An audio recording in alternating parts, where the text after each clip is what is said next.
Maggie Haberman had the best nickname for her. She said that she's Trump's Binky.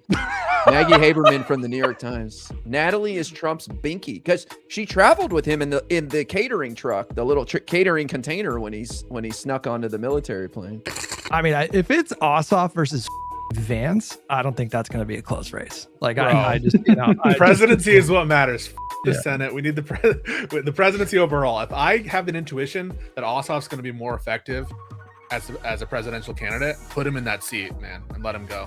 You took that question and perfectly spun it into attacking your primary opponent. I have a question on your distinguishing of yourself from. Wait, you don't want to push him one more time, guy? Yeah, sorry. Yeah, go ahead, guy. Who are you voting for?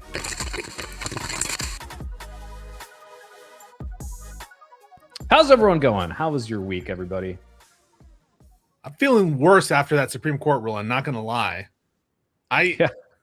it's just so many times at this point the Supreme Court hits us with some bullshit, and this opinion is just like all the other times when executive power is involved or when Trump's involved and it's his use of authority. They put a big thumb on the scale in favor of Trump, and they're like pretending that these election day rulings or the election related regulations they want to pass, who can know what they're going to do? It's not like they're signaling what they want to do. We just have to like pretend and walk through the motions and wait around for them to do all their crazy corrupt before the court's going to step in and do anything about it.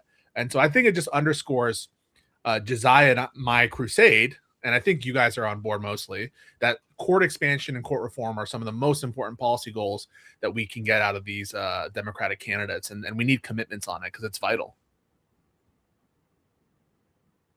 Well, can you give context, Pisco? I mean, what is this ruling going to allow him to do going into the midterms? Because I know I was scaremongering, or maybe not mongering, maybe realistically sounding the alarm that these people are going to with some in the midterms. Like, what does this mean implication-wise? That is he going to be able to make it mail-in ballots less viable in a lot of states? Not yet. So basically, what's going to right now, I actually think there's another injunction that might be stopping the implementation of the rule. But for now, if this goes the way that the court is signaling, then it would be the case that Trump is going to be given enough time to try to like implement the rule lawfully, even though facially the rule is like a clear infringement on the state's sovereignty. You know, states are the ones and local governments are the ones that generally run elections unless there's some congressional law on point.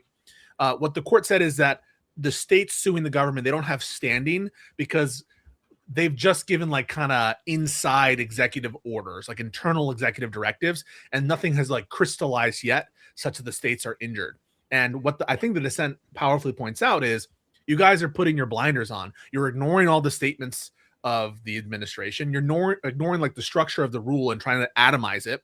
And that's how you like devise this situation, which is, I think, absurd on its face, that like they created this rule for it to be useless, or they created this rule about like making lists of people just for the benefit of the states. It's because they're really altruistic and wanted to help the states. And so it's a standing issue. It's a justiciability issue. It's a jurisdictional ruling. It's not a merits ruling, but it signals that the federal government's going to be given maybe a bit more time to try to find some way to work it out.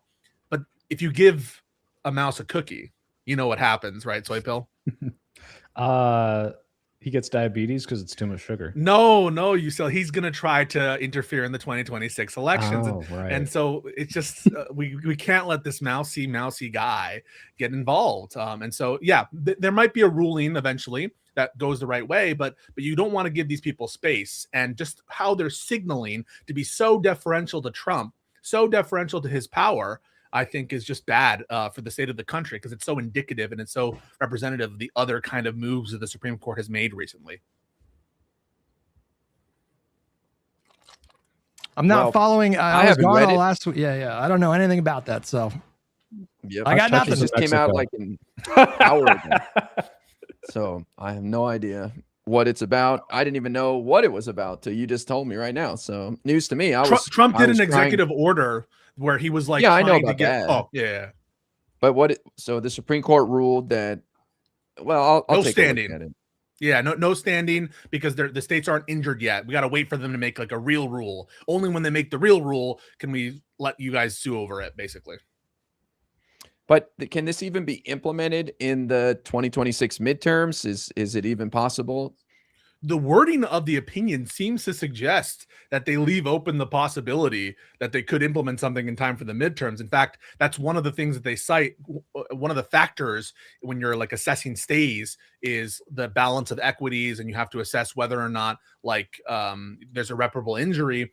And what they suggest seems to be, well, if you fuck around with this too long, they might not be able to implement it in time for the midterm elections, which would seem to suggest that they're open to that possibility. But what Justice Jackson points out is this lets them do some gamesmanship, because there are additional legal principles against affecting elections too late, right? And so now they've like given you a too early principle with the standing application, and they also have this thing called the Purcell principle, or the Purcell doctrine, which is like a too late principle. And so it really lets the government kind of play around and do bad faith shit, which they're wont to do.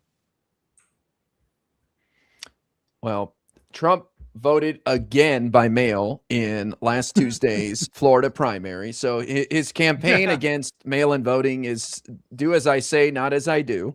But also there's red states that vote by mail almost exclusively, like Utah. And there's also red states like Idaho that aren't even on board with his voter rolls bullshit. So I just don't think this is going to go over well, any sort of messing with the voting process, especially this close to the midterm. So let's see how some red states react to this as well. All right. And finally, to get Hutch in. Hutch, how was Mexico? Hot and humid, but it was nice. It was nice. It was good. I obviously don't have a problem with voters pressuring politicians to take certain positions. That's politics. I guess the only thing I want to say is like, I feel like it's unlikely that we're going to have the votes to pack the court. So I just want to temper people's expectations, but I'm not. But listen, you can pressure them. You're right. That's all good. But it's just that one feels like my God, that's Josiah's theme. He's no, I'm just fucking around. No, we got some mainstream Democrats like Kamala. She's talking about it. Other major. So it's not like there's 0% chance. It just seems unlikely. That's a big one. That would be probably the most significant piece of legislation since I don't even know, the 70s or like that would be big. Well, I mean, yeah. Things could change in the next 2 years, and Trump could do some crazy shit with the Supreme Court for sure. But I just think the chance of packing the court is slim right now. You're probably much more likely to get like a code of ethics, something like that. But I mean, Pisco, you think this is realistic? I mean, first of all, you got to get rid of the filibuster. You don't have 60 votes, and the chances of getting rid of the filibuster are already slim. So I think dude, who's gonna vote? There are so many moderates, as you just indicated, right? Like, you got Angus King, you have Chris Coons, you have Mark Warner, you got all these moderates nobody's ever heard of. That the reason, I get no against the filibuster with the current Senate. I get you, like the current House Senate caucus. Yes, but when we look at Trump's numbers right now, I don't know if you saw the Harry Enton video. He's like -32, which by this point in 2018, I think he was like -17 or 18 or something like that. And so I think that it is possible, not that I'm like bullish on this outcome, but it's possible that we can see a Senate map that we just can't even imagine right now. So like, I wouldn't rule out like 58 Democrats or 59 or 60 or something like that. I just wouldn't rule that out for 2028. Like, well, listen, okay. The fact that we're having a conversation right now, a serious conversation about Texas and Iowa flipping blue, I'm just saying like stranger things have happened. And we've had a lot of American history where things change very fast, and so But here's what's going to happen: these wins. Let's say the Dems control the House, you're going to see Trump's behavior change. Like he's restricted now, right? He had a rubber stamp from the House and the Senate to do whatever he wanted. No checking him on his tariffs, the Iran war. So I think like the sting of Trump dies down as he gets closer to 2028, and I don't think that it leads to like, causing more outrage. I don't know. I could be wrong, but. Oh, well, okay, guy, I'm going to quote Nikola Tesla from the movie. And do you guys know this movie? The Prestige? The Prestige. That's right. Where he presents a saying, which is man's reach exceeds his grasp. And what Nikola Tesla says is actually, that's not true. Man's grasp exceeds his nerve. And here's what I'll say to you, guy. You gotta do the necessary first step. If you're telling me we won't even have enough votes to do filibuster reform, to get rid of the legislative filibuster, then we are cooked. How is a President John Ossoff, a President Gavin Newsom going to be able to deliver if we can't even get rid of the legislative filibuster? When we had votes on the legislative filibuster carve out for, was it the John Lewis Voting Act or some of these legislations that were proposed under Joe Biden, we were getting like 45, 46 votes for some of this legislation. And so I cannot accept, Guy, and I will not accept from you, doomerism on at least the legislative filibuster. If you want to say court reform, court expansion, that's too far, I'm going to fight you on it, but we have to do the legislative filibuster. That has to happen. I applaud your optimism in thinking it can happen, but this is why I've been such a cheerleader for the Save America Act and rooting Donald Trump on, because I believe this is the best way, the easiest way to get rid of the filibuster is by getting the Republicans to do it with that atrocious bill. I do not see the filibuster going away for years. I'm sorry, Pisco. I would love to join you. What I think is going to happen is some more moderate Republicans who buck the MAGA stuff will join President John Ossoff and his Democratic colleagues to pass some more incremental changes, like an ethics, code ethics, whatever you call it, for the Supreme Court. So I'm not trying to make anyone sad here, but like, this is what I think is realistically going to happen. We're going to get IRI. We're going to convince them, because here's the thing, right? We have a narrow window of opportunity to bring our country from the brink, because these crazy Republicans, they're not going to get any more sane, right? You saw what's going on in Florida and where the youth of the Republicans are going. I mean, it's Groypers, it's Tucker Carlson, it's Megyn Kelly, it's all this bad shit, all right? And so I don't see any world in which Republicans like learn from the tragic error of their ways in MAGA and they come back to reality. So there needs to be something, a bulwark, if you will, against this threat. And unfortunately, it's not a question of if we can get it, just is necessary given what the Electoral College is going to turn into, given what's going to happen to any legislation. You talk about public option. I mean, they're salivating at an opportunity. This is the conservative justices to strike down any piece of bipartisan legislation that a Democratic president is going to present. So it's not a question of can we get it? We must get it. And there needs to be a way it's going to, But Pisco, instead of putting in one basket that, Guy and I feel might be a little far-fetched, why not also instead, if that can't happen for whatever reason, then what's the other option? The other option would be to rebuild a coalition big enough to do transformative stuff.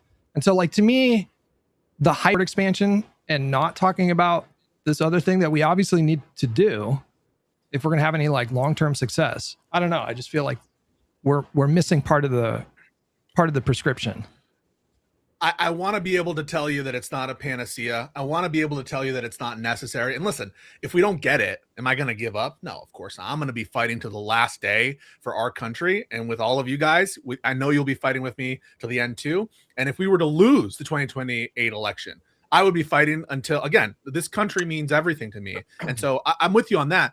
I just do think it just is necessary, and changing, I would love to have a bipartisan, moderate, incremental change. I just don't think, is your no, I'm saying been no, I said not bipartisan moderate. I said build a 2008 coalition, 1960s style coalition.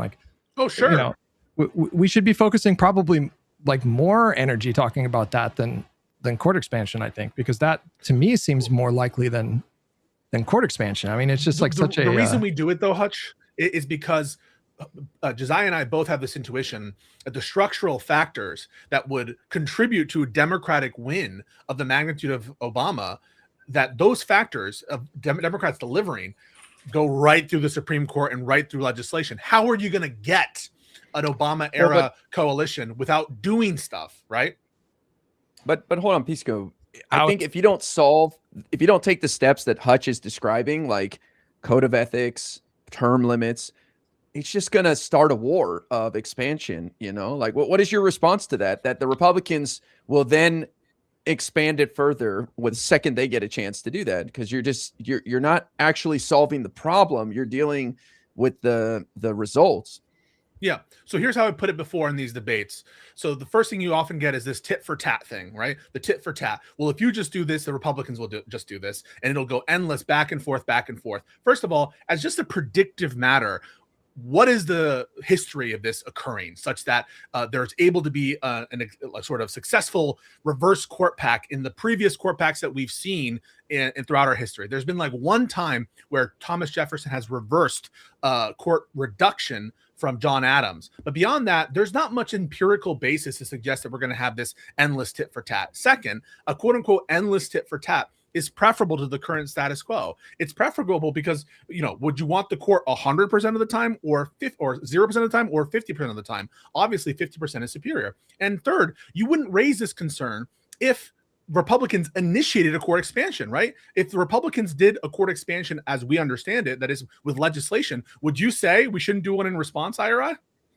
Well, as far as these being unprecedented things, we also kicked out a speaker for the first time in our nation's history in 2023. So these are wild times, and people are manipulated very easily. And so I think Thomas Jefferson, if they had X, maybe back in his day, we would have seen some they were more partisan than us. But I'm just saying, Pisco, what means more to you?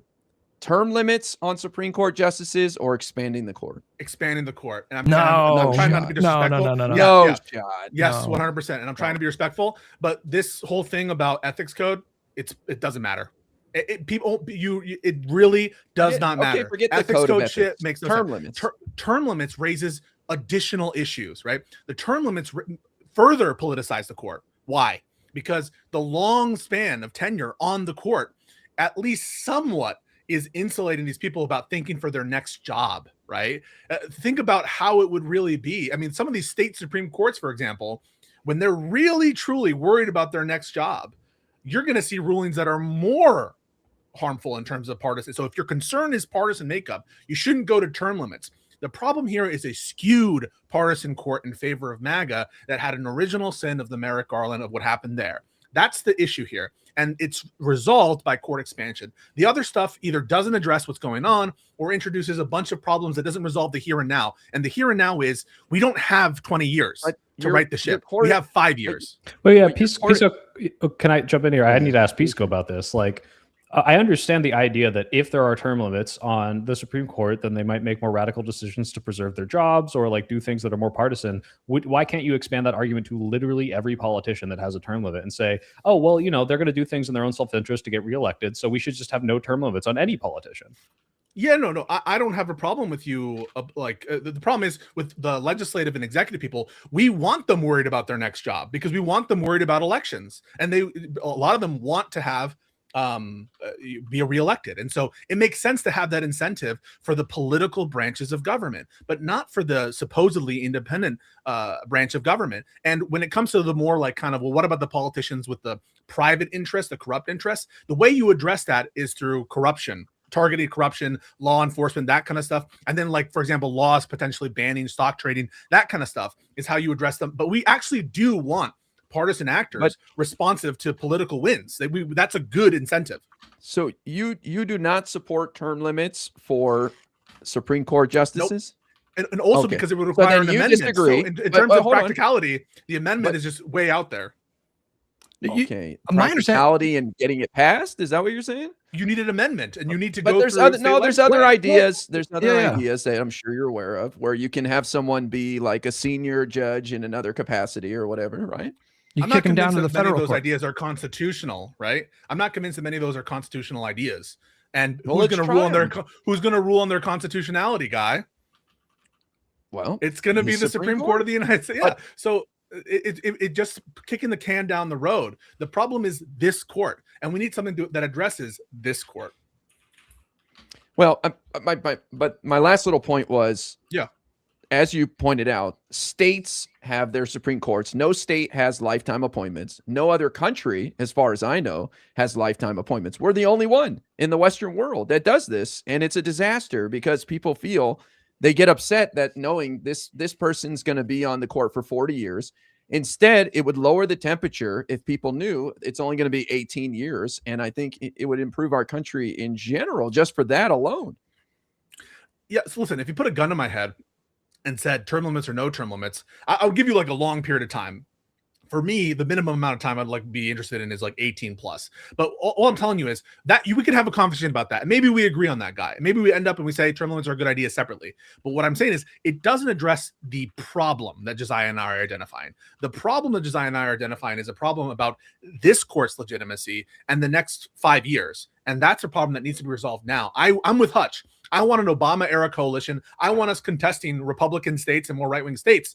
But how is that going to happen if the Democrats are stymied at every turn with anything that's going to like create that mandate? And so it really is the foundation for everything. It's the foundation for retribution for what happened to Merrick Garland and just desserts. It's the foundation for good policy, and it's the foundation for good coalitions that survive the test of time and doing abundance and all the other shit that you might have in your policy agenda. I agree. This Supreme Court will strike down anything that they disagree with. And I think that will lead to the public getting worked up to be able to implement the changes you're talking about. But what is the practicality of getting rid of the filibuster in the next couple of sessions of Congress? I mean, realistically, like it's not going to happen in the next session. And the 121st Congress starting in 2029, Trump, or you talking 20, you know, the 122nd? Like realistically, what do you think? When do you think it could happen? It needs to be 29, and it needs to be something that the Democratic base and influencers are pushing for. And listen, the last time we had a vote on that, of it happening though, like the last time we had a carve out on that vote, what we had, let someone do the whip count. It was like 46 or 47 for a legislative filibuster carve out. And so but that was for a specific thing. That wasn't to get rid of. We just make it for a specific thing. We make it for whatever the emergency is. Or it'll be for voting rights. It's not going to be in general, though. But then the Supreme Court can still strike down, right? Whatever. Yeah. The Supreme Court can try to do. That's why you start with court reform. That's why it's so important to start with court expansion. But yes, that's correct. We can just do a carve out. Just do a fucking carve out, like Mitch McConnell did for Supreme Court appointments. No, but do a carve out, and we almost had the votes for that. Won't. I don't think you'll have the votes to do a carve out for Supreme Court reform. It has to be something that is at top of mind, is like in front of people right now, which is like voting rights or abortion. Those were what they were talking about doing a carve out for. I have not seen evidence that there could be a carve out for expanding the Supreme Court. I think the Supreme Court, basically my final argument in this, the Supreme Court has to get way worse. And that's going to take years before people get fed up with it. I'm sorry. I know people are fed up right now, and they have every right to be, but not enough people are fed up. They haven't even begun to do terrible things. I'll give you my last word on it. We don't need to convince 52 senators. I don't think. I think we need to convince one person, and that's the next Democratic president.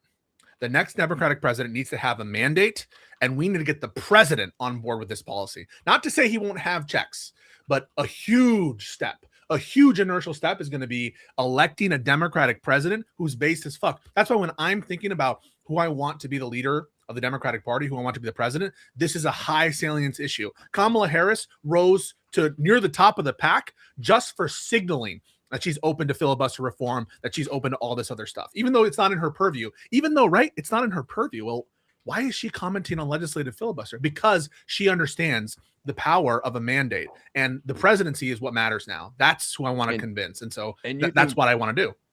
You think John Ossoff could be the person that could lead that charge? He definitely could be. He'd be the first Jewish president when anti-Semitism is popping off right now. Yeah, we got to fight all those anti-Semites. I wouldn't count Ossoff. Hassan, you're on the chopping block. I feel like Ossoff's stock is rising every week, man. Like I really do. Like that guy. I think he's got like some intangible talent that it's like hard to put into words. But when you see him speak, like I saw some clips of him, his Senate debates back in 2020. Was that when it was? Yeah. And man, did you guys watch him debate? He's insane. Like he has just insane presence when he's on that stage. And I'm just imagining him on a debate stage during the Democratic primaries. I wouldn't count him out. I mean, I take your point, Guy, about the current climate, and you know all the people on the left, like Kyle and Hassan, who say they like him. That's going to go right out the window the second he actually like has any chance of becoming the nominee. He's a progressive challenger.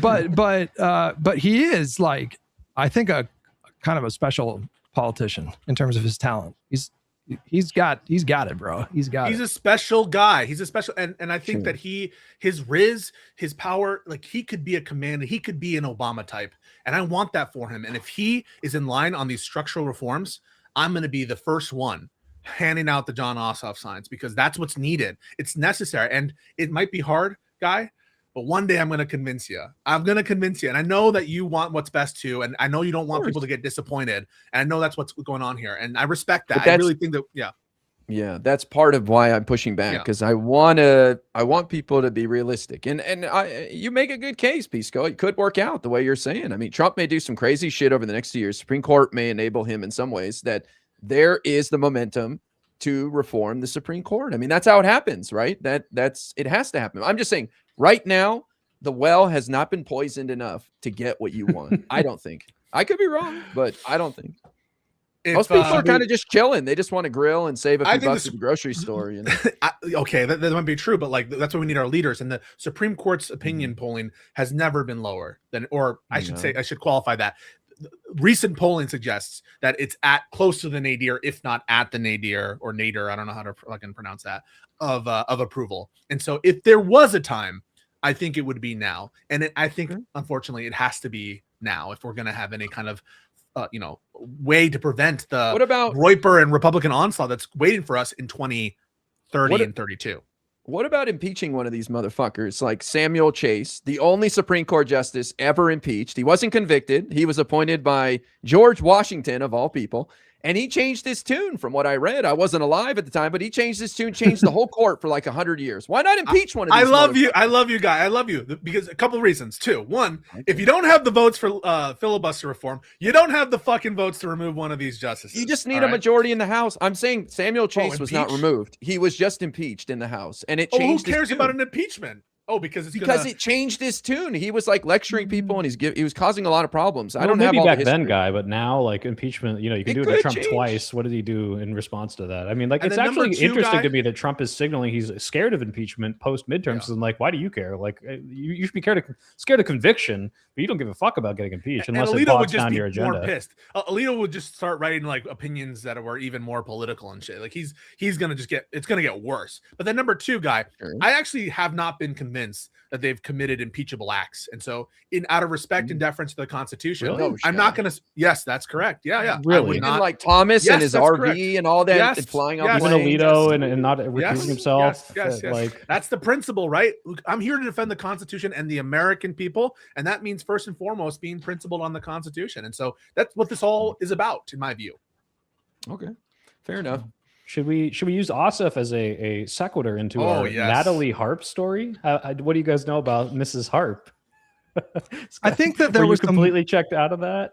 Hutch, a little bit, but I feel like there was some reporting about that before. It went into more detail this last week, right? Because there was some reporting on that woman being kind of weird and other people in the administration taking note of that, but somehow they got. What was it? The email or the letter or something? Yeah, we got the letters. Do we want to? I don't know if we want to read the whole letter. Yes, I want you to read at least the choice quotes. I want you to read the part about the guardian protector with all my heart. That I want to be pretty for you. Right. That's the part I want you to read. Let's look at this one. This is from the Daily Beast. So the people deserve this. Yeah, she says, Dear Mr. President, I'm sorry. I thought I was the only one left behind last night and had no idea Margot's car was also pulled over and sent back to the airport. Since I was alone in the van outside, customs without my passport, I panicked and should have just called Secret Service instead of you. I am also sorry if I was an embarrassment walking the course in Scotland. So this is the photo of her like chasing after his golf cart. She's right? like the only one on the road. The first day I was told there were no carts and people walked, which is why I walked. The second day I was specifically asked by, I forget who his name was, but one of the main people who worked there, if I could continue walking and tell any other girls who would head out there to do the same to spare the course any more carts. If there was anything else I could have done to cause you trouble, please forgive me. I know that some people have said that I haven't been texting them back, and there have been some international cell issues. John was having technical issues on the plane too, so asked me to help him out. I want things to always be right between us. I also know I've been distracted all week, forgetting to eat throughout the days and even forgetting to sleep, and only catching a couple hours at a time. I haven't been myself, dwelling on the past and the pain of losing my dad. And I started letting the remarks of people who haven't bothered me before get to me. not because I care what others think, but because I see myself being lowered in your eyes and good opinion. That is the fear you see, because I never want to bring you anything but joy. I'm sorry I lost my focus. You are all that matters to me. I don't want to ever let you down. Thank you for being my guardian and protector in this life. That's what I wanted to use this card for. When you saw me at the cash register and once again did what you didn't have to do and gifted me with mementos of this trip of a lifetime, a coming of age. I will return a better person. I have to sign off now as the cars are leaving. See you soon with all my heart, Natalie. So just a normal letter you send your boss, right? Letter. Just a normal little letter. Do you guys think like all the other Trump cultists in the administration were like, yo, Natalie, you're at an 11 right now. Like, take it down to an 8. Like, we all love and we all will suck his dick and give him prizes, but you're really freaking us out right now, Natalie. Yes, they're all saying that. Yes, they're all very concerned about her cult-like devotion. Is it any wonder that someone like Trump would attract someone like that in his orbit? I mean, I just assume there's probably been dozens of people at any given time in his life that have, treated him that way. So it's like the least surprising story, I think, out of this administration.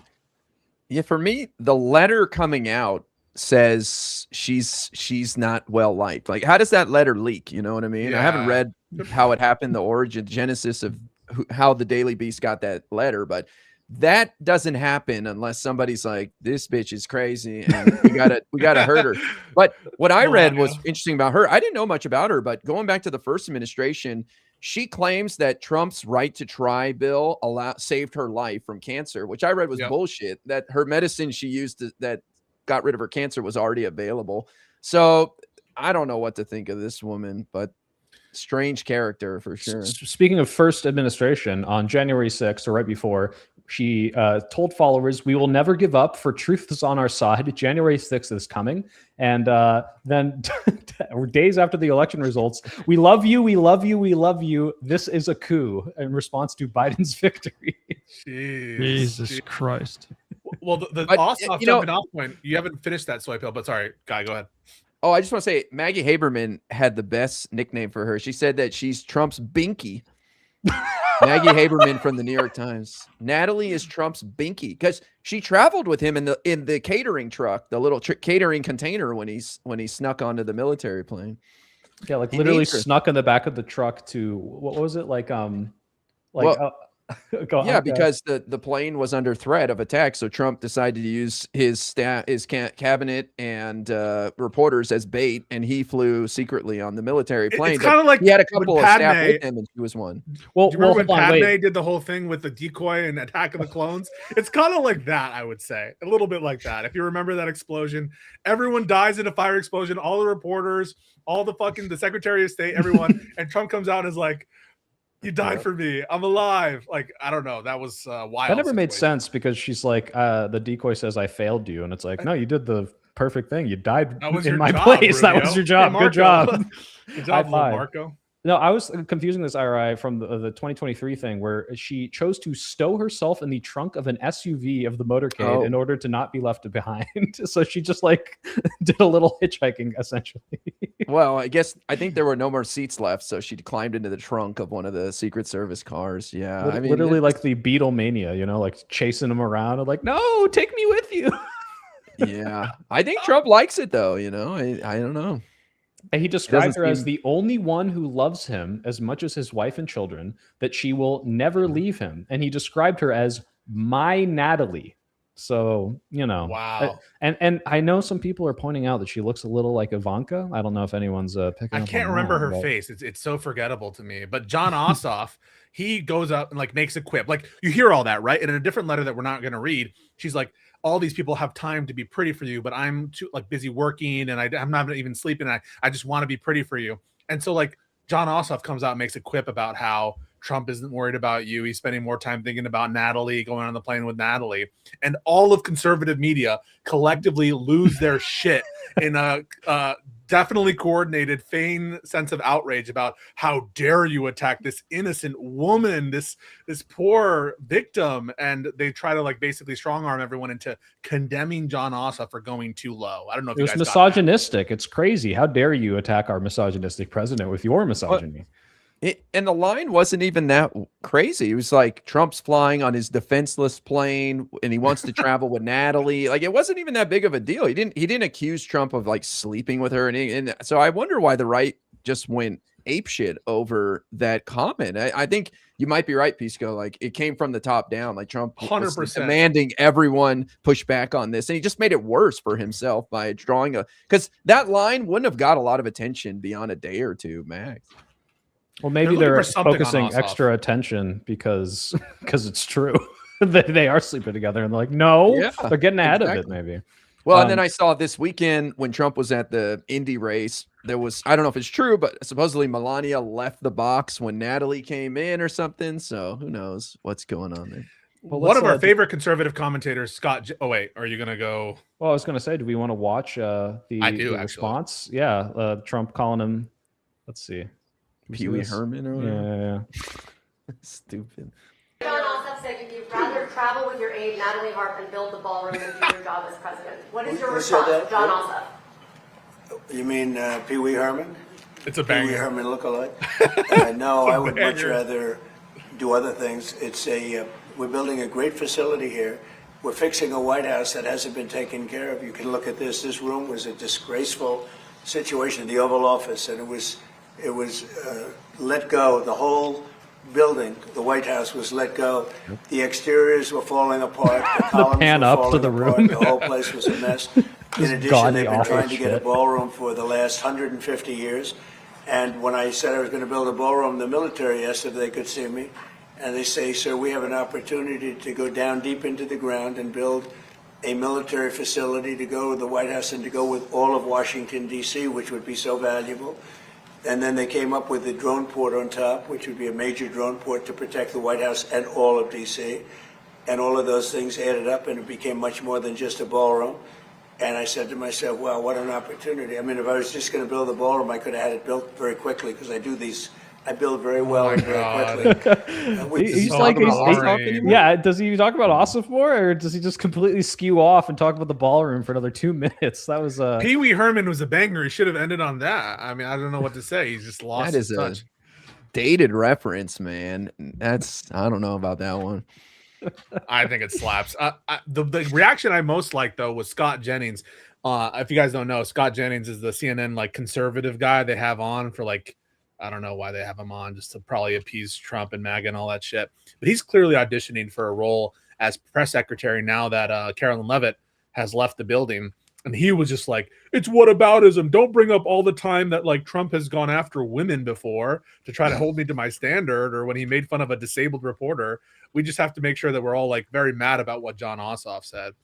So yeah, it was all fake and phony. It lasted like 2 days, but they're desperate for something on Ossoff. They also apparently, I mean, just to fuel the allegations, like Melania, according to what was his name, Eisenstadt, the journalist, Melania finds Trump and Stott in the private quarters that are like reserved for just the Trump family, working with them at night. So it's like, oh, what are you doing? Working late at the office, Mr. Trump. We got a Lewinsky situation. Natalie's like 35 years old though, so I don't know what's going on there. She's too old for him, you think? Yeah. Too old for Trump.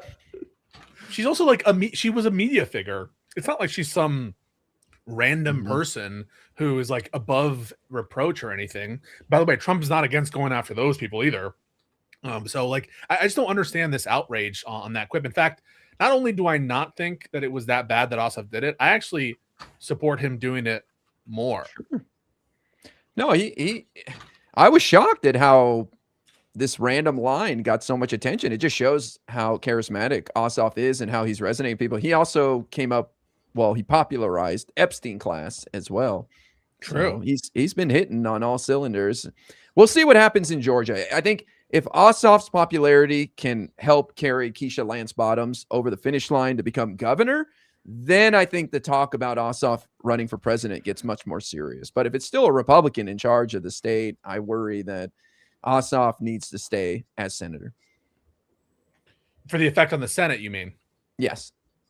That's how important. I'm not convinced that anybody can fill that seat. You know what I mean?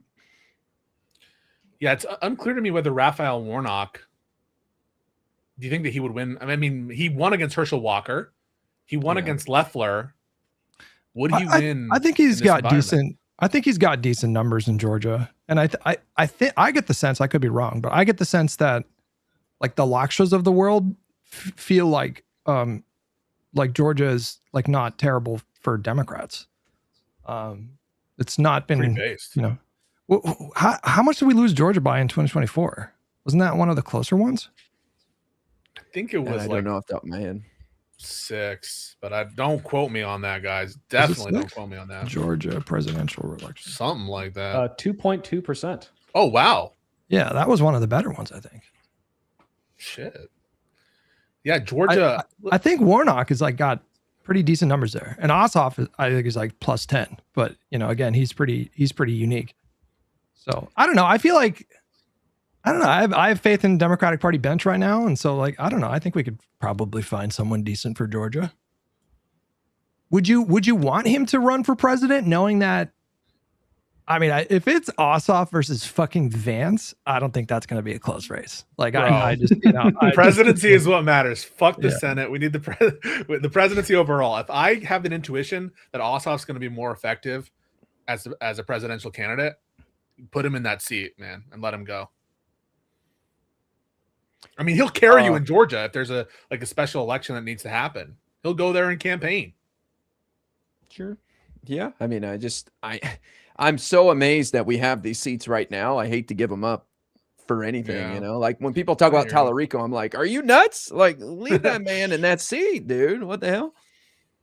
Yeah. Well, that's like a once in a lifetime. Oh my God, we're going to flip Texas. This is crazy. Right. Versus like, I don't know, like when Kamala Harris runs and it's like, okay, we definitely replace this person in California. Georgia is like maybe a little closer, but yeah, Texas is a whole other story. So, well, the other thing is the DNC changing the schedule for the primaries to have South Carolina going first. That is, you know, great news for someone like Jon Ossoff as well. So large black population in Georgia. Among some people. So there are some states that are like, you should go with like swing states, or you should go with states that are, you know, more reliably blue than states that we're definitely going to lose. The idea was, I think, a little bit to make it more representative of the Democratic constituency. That's the logic of it. Because before we started with Iowa and New Hampshire, which you could argue are like overrepresentative white, and definitely favor someone like, I think, Pete Buttigieg or Bernie Sanders, given their demographics. I feel like this is an instructive lesson for people that fuck around with electoral politics, which is that if you can demonstrate yourself as like a voting block of being like very reliable coalition partners, then the party will reward you. And so, you know, I think for a block of America that, you know, votes for Democrats 90+% of the time, I don't know. I feel like they should have sort of an outsized a racial bonus when it comes to yeah, let's do racial quotas when it comes to picking the nominee. I mean, I just feel like that kind of makes sense, doesn't it? I don't know. I feel like I want a system that prioritizes. Maybe that's the best way to prioritize winning. Whatever system we generate is going to create some skew somewhere. And so if there's going to be a skew that we're going to account for, I would sooner it be like for election results in the general, or just have it be fucking random. Well, the schedule is actually really interesting because not only is it South Carolina appealing to electorate that reflects the Democratic Party's base more, but then it's Nevada, which has a large Hispanic population, and I think New Mexico, and fifth is Michigan. So it's like this is a good lineup, you know, to get a good sense of America and appeal to all Americans. But when I went to the DNC, it was like it felt like a Black Sororities of America reunion. Like it was predominantly Black women just popping off, having the time of their lives. So I could see why they chose South Carolina. I mean, they are the beating heart of the Democratic Party. I think in every modern like primary contest, basically, you don't win the Democratic nominee without Black voters. And so, you know, in a way, it's a little helpful because it's like, let's just fucking get the show on the road a little bit, you know? Yeah, sure. Bernie tried and Bernie failed. Speaking of Black voters, can we talk about El Sayed and his challenges? Oh, yeah, we can. Can I segue? Can we move to this topic? We got 10 minutes. What's We got the 10 minutes black before voter? Jeremy's supposed to join. Yeah. So I've got perfect. some thoughts. Then we should touch. But just briefly on the black issue, obviously that's a demographic that he needs to improve with, and it feels like he is making the effort. But when somebody asked him at a press event recently, about his lack of black support, he said, "Well, I'm from Africa." He said, "I'm from Egypt." Yeah. okay, wait. I didn't think that was that crazy. Let me defend El Sayed. Sweeper. Let me sweep. Hold on. I should get a room for every time someone calls me. We need a sweep email in Lib Learn because I'm apparently a huge sweeper. Okay, guys. If you're emo creators, send them to me, and we can maybe add them to the channels. But go ahead. I gotta send you my Yap emails. Yeah. Those are important. No, so like, well, actually, can we get this up? Can we just watch the response? I didn't think this was that crazy.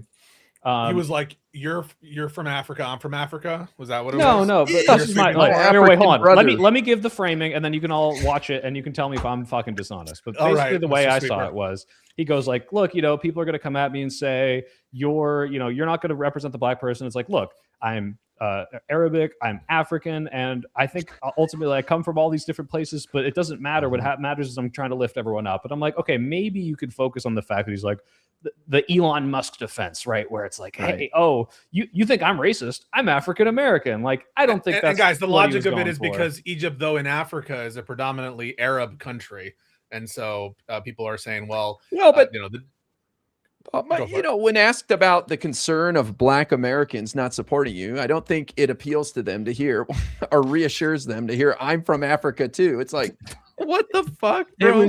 It was cringe, Everyone but not gets like one.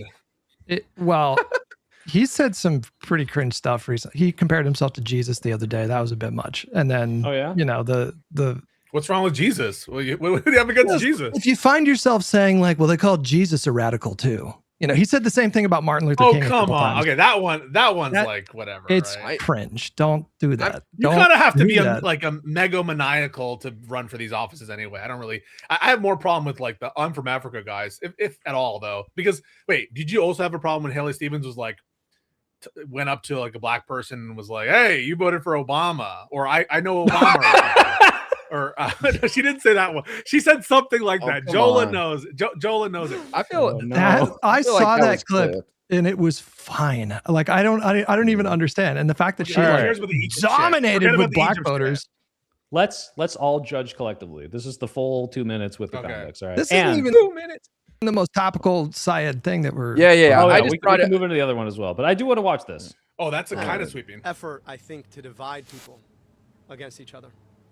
And unfortunately, you see that the consequence of that, to tell us that some group or another group have to be counterposed because there's not enough for all of us. I am Arab. I'm also African. My family immigrated to this country from Egypt. I'm proud of my African heritage. And when people try to divide us based on identity or ethnicity, sometimes we miss the nuances that make us whole and that make us human. And regardless of what my name is or what my heritage might be, when I look at my daughters in the eye, the question I'm always asking is, how do we build an America where they and all of their sisters and brothers, regardless of their color of skin or where they grew up, have the basic things that they need in their lives?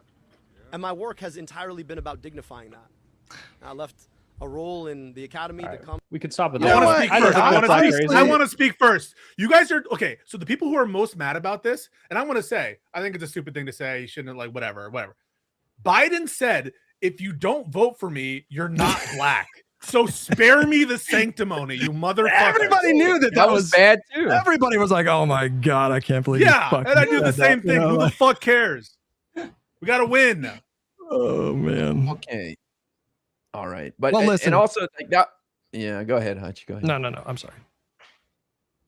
Well, it's not that big of a deal, honestly. I think the other elephant in the room is his friend, Mr. Piker, that's giving him a lot of grief right now, too.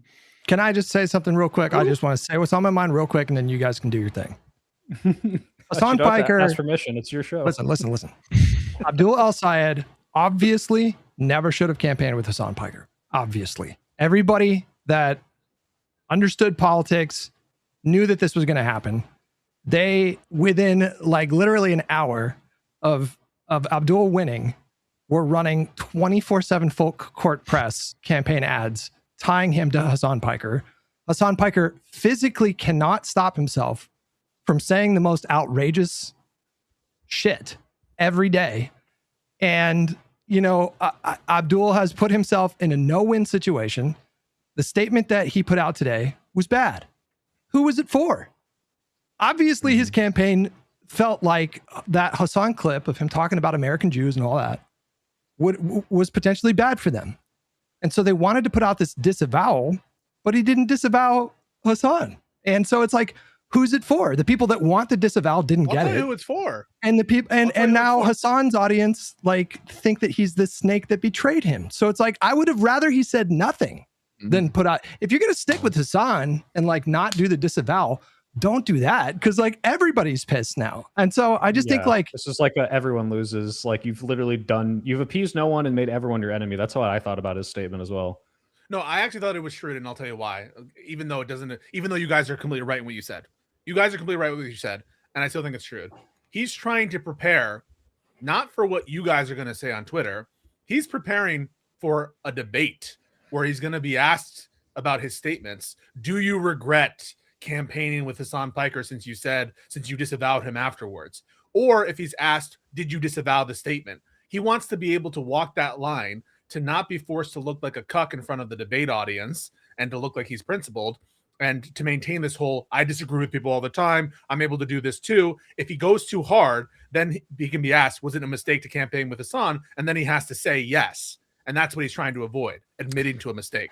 But Pisco, if this election comes down to El Sayed and is associated with Hassan, and it's not about Trump, it's not about the Republican Party, he's going to lose.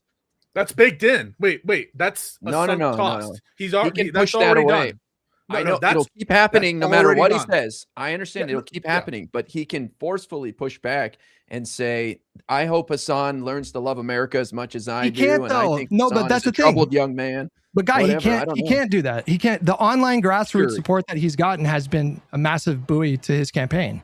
And so if he does that, he loses that. And it's like, you know, I agree. Disagree. I don't think he'll lose a single vote if he drops Hassan. Not one person will abandon him because he's the real deal and he has these values. Look at the replies. It's about looking. It's about looking bad. It's about being like, oh, you mean when you're an adult right now, you made such a big mistake. He doesn't want to cop to a mistake. That's the issue, right, Ira? If he goes too hard, it questions his judgment. Now you might say, well, his judgment should be questioned, but that's a calculus that he's making. That's why you saw that approach. He doesn't want to be called on either a mistake. He doesn't want to admit to doing something wrong. He wants to say, oh yeah, Hassan's wrong, and that was a bad statement, but I didn't do anything wrong. That's what he wants. But just don't put any statement out then, because like if you're not going to disavow what he said or name names. Hutch. Because in a debate or whenever this is presented to him, he wants to be able to say, I disavowed the statement. He wants to be able to say that without saying I made a mistake.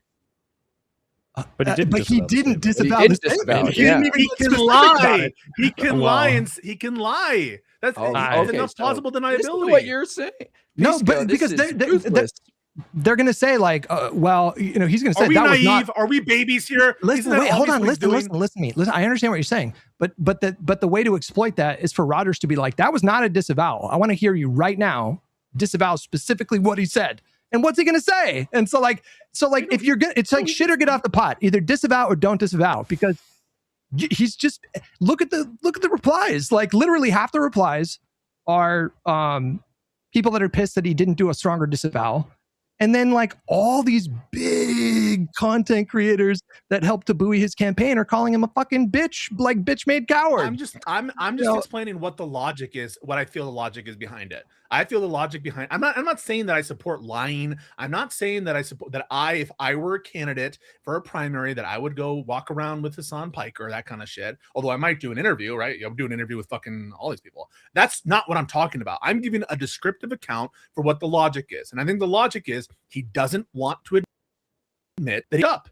And he wants to be able to have plausible deniability enough to say, yeah, I said something. Everybody can see that. That's why not just shut up? Everybody can see the people he's doing. But Hutch, the people who see it are the people who are paying attention and who are already activated. They're already going to vote one way or the other. The people for whom this would be an issue potentially is if it's raised to them for the first time in an interview or in a debate setting, and he wants to be able to say something to the movable people who aren't already online. Like, the fact that you would know about this already means you're 99% going to vote one or the other. I mean, the people who know about this, they know who they're going to vote for. That's what I'm trying to say, is his audience is perhaps different than what you're thinking. Guys, Jeremy is here. Final word, and then I'm going to let him in. Or do you think he's going to really want to talk about Hassan is bad, Hassan man. No. I've said my piece. Okay. I just want to say real quickly, I think El Sayed can be a great senator, and this feels unnecessary, like he's handicapping his campaign. He can throw Hassan under the bus at any time, and I don't think he'd lose a single vote. All right. I think you can't square that circle with all the grassroots, energy that Hassan provided to him. I think you're going to lose some votes. I just don't know how much. I mean, clearly, you look at the lefty response to this; they're not happy with his not even real disavowal. Are they not going to vote? Are they not going to vote? They're going to vote for him. Of course. Yeah, that's what I'm saying. He's not going to lose anybody. They haven't even agreed to a debate yet, is what I'm saying. You don't think that's good? But that's not something in his mind. Okay. I'm bringing it to Jeremy. No more debate. No debate. I'm canceling the debate. Hello. Kool-Aid Man busting. Oh, what up? The brick explodes behind your head. Oh my God. The most energetic candidate we've ever had on stream. Thank you so much for joining us, Jeremy. Jeremy, who are you? What are you doing here? What's going on? Who the hell am I? That's the actual thing. That's a great question, because I'm running for United States Congress, Massachusetts, District 1. It's Western and Central Massachusetts. People don't even know where that is on the map that live in Eastern Massachusetts, let alone the country. And so we have also been really putting in a lot of effort on the grassroots level in a very different way. If we talk strategy, your mind's going to be blown. But what we've done is we've laid the foundation of an actual challenge right here. I'm feeling pretty damn good about my race, to be honest. And do you want me to go into who I am, what I stand for, things like that? Who are you challenging? So you're an upstart. Okay. You're going after an incumbent, aren't you? Yeah. Oh yeah, Tell us about Mr. Richard Neal, yes, and why you are better than Richard Neal, if you are. Yeah. So Richard Neal is a 37-year incumbent, and I'm 39 years old. He is also percentage-wise one of the top recipients of corporate money in all of Congress. And what he's done is he's sat back and really pushed a narrative that he has some perceived power on the House Ways and Means. He's the ranking member of the House Ways and Means Committee. House Ways and Means Committee is obviously a very prestigious and powerful committee. The problem is that narrative falls flat when we look at how much money he brings into the district and what we actually get out of that perceived power. So what I always tell people is, he's going around right now and touting what are called community project funds. These are historically known as earmarks. We have brought in $14 million in the last cycle. Why is that important? Because we rank 5th out of the 9 representatives in Massachusetts. So we actually rank below average for bringing money in. On top of that, his own son has lobbied before the House Ways and Means Committee. He gets $4,500 a month from daddy's corporate war chest, and we don't stand to gain anything. Have things gotten better in the last 37 years? Definitely not in Western and Central Massachusetts here. So we put together a grassroots campaign over here, and we're feeling pretty damn good about what we did. I'm a high school teacher, was a high school teacher for the last 11 years, so I'm coming from outside of politics. I just finished up my doctorate over at UMass, and I thought I was going to be, playing pickleball on the weekends and, teaching a bunch of college kids, but here we are. And it's been awesome. We launched our campaign last year. We've leaned into relationship building and networking on the ground level, stayed out of the national spotlight for good reason. A lot of things can get lost in the noise and distortion. And so now in these last few days, we're activating all those relationships and we're ready to rock.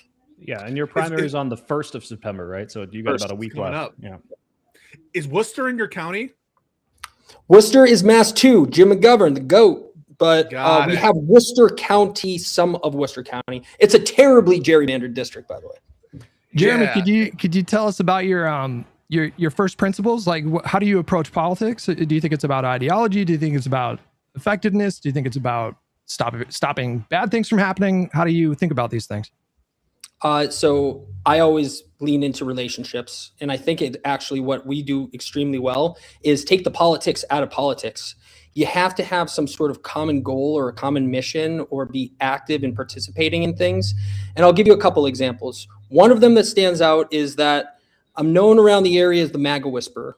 And why? Because I will grind you down through patience and through talking and through finding commonality to get to some sort of point where we agree, and through the kind of relationship building, develop that. And I think that that's what we need. We have too many doors that are closing. And the example of that was that I was recently delivering signs and I stopped at this canoe race in the hill towns. The hill towns can either go real blue or they can go real red. And delivering signs, I come back, there was guys that were at a canoe race and they were sitting in their driveway after the canoe race, drinking beers. And I stopped in because I saw them at the canoe race, and they loved. I drive this shitty little van, and they were like, "Oh yeah, the guy with the van." They're like, "What are you doing? What does it say on the side?" And I was like, "Oh, I'm running for United States Congress, Democratic primary." And they go, because there was MAGA, and but I was like, "But I'm not here to talk politics. Give me a beer, let's talk." And then we took a tour around the van, and we're talking about 4-wheel drive, locking hubs, At one point, we opened the door. There's a pride flag sticker on the dash, and they go, "Oh, pride flag?" I go, "Yeah, I have a lot of lesbian and gay friends, LGBTQ plus friends. Live your life, man. I don't care." I was like, We're going around. We start talking about miles per gallon, 18 to 22.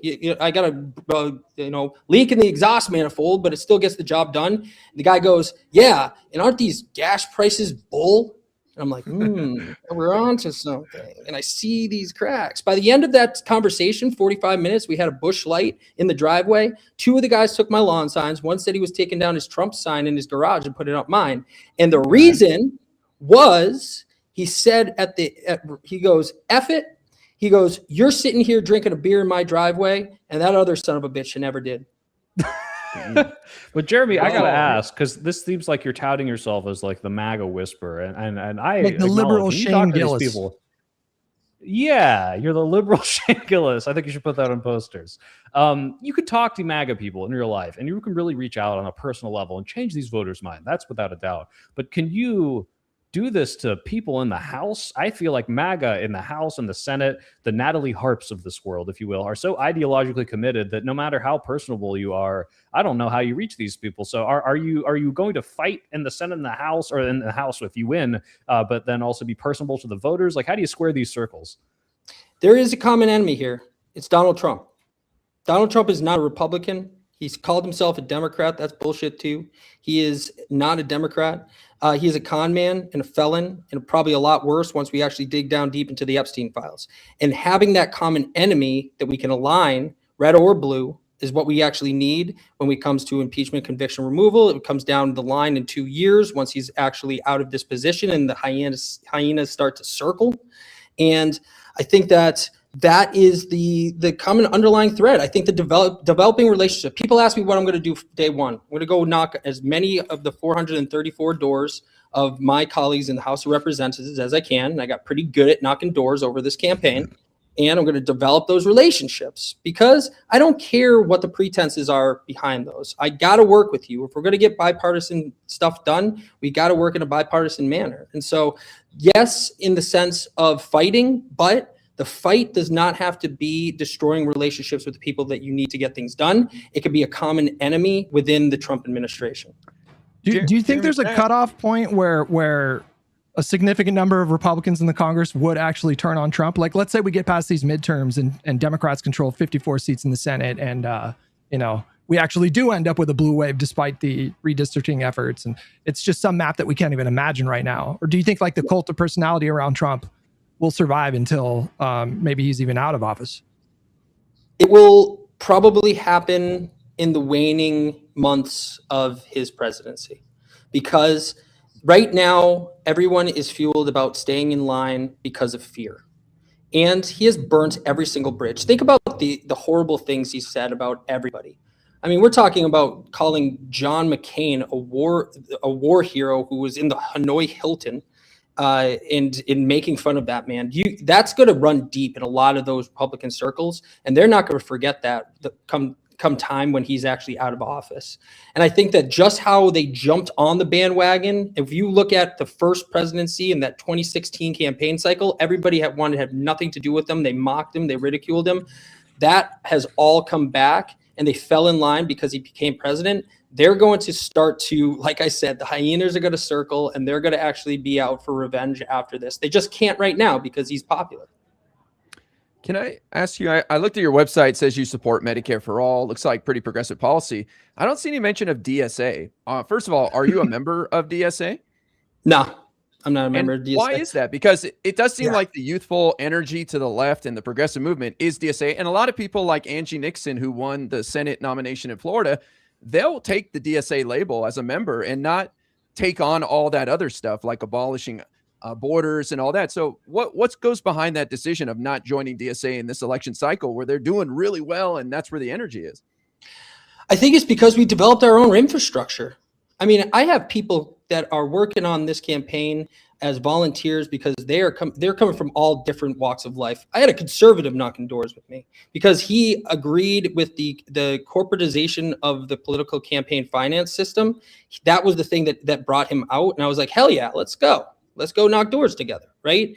I think that what people see is that even I barely stand for what the Democratic Party establishment is. I mean, we certainly butt heads on that. So if I don't like the idea of having to be beholden to a party. I'm beholden to the people of the district.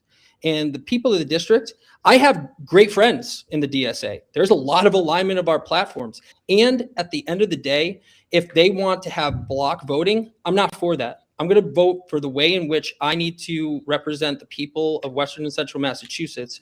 And that is not subscribing to party ideology. And if it goes against party ideology on the Democratic side, I'm going to do what's best for the people in Massachusetts District 1. So I also think that we leaned in heavily and developed a community out here that is free of any of those connections. I think that we often think about corporate connections and strings attached on that side, but there are organizational obligations that you have. When you sign up for the DSA, you sign up for their entire ideology. And then when you don't vote like that, then things can get messy.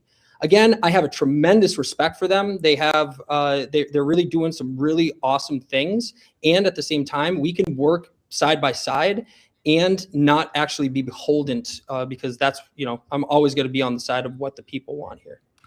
I got some rapid fire if that's okay. Oh yeah, let's go. All right. First one, are you a vote to impeach Donald Trump? Impeach, convict, remove. And this is why I hear a lot. Sorry, I know it's fast, but if it doesn't actually come to fruition, it's a vote on the record. And that's going to go down as a stain in history if you vote on the wrong side. Based. All right. A vote in favor of court expansion. It's dangerous to have those conversations right now. We can have those conversations potentially in 2 years. We saw what happens with Merrick Garland when we get into conversations and get strong armed conservatives. We also see what happens with Amy Coney Barrett. So don't want to even really talk about it until 2 years, but I would be open to the possibility. How about are you a Pats fan? Oh, hell yeah. And the worst thing about campaigning is I love campaigning to death. I watched 0 games last year. I'm in 9 different fantasy leagues. And on Labor Day, I'm hosting 2 parties. And I don't even know who's on rosters at this point. I'm so upset. And so what I was setting up for is, how do you handle the fact that people like Tom Brady and Robert Kraft have pretty decent relationship with the people that the person that you said is the enemy, that is Donald Trump? Do you care about that? We never bring that up, okay? Yeah, I got you. Bring that up. Oh, and last one. What subject do you teach? Pearly whites. I see what you're doing, man. Hey, they're veneers, all right? You have white teeth. Congratulations. Oh, I see. Well, wait, Jeremy, last question. What subject do you teach? Communication and media production. So primarily journalism, grades 9 through 12, high school. And we just went back today. Convocation was today. Shout out to all my students. I'm in the classroom on September 2nd, win or lose. Mind blown. But are you going to tell your kids if you do win, like, all right, you got me for a couple more months and I'm out of here. I'm out of there. You just kind of like check out and you stop teaching well or whatever. Yeah. Yeah. I'm just going to give them all detentions and they go, peace. Yeah. We're watching a movie today.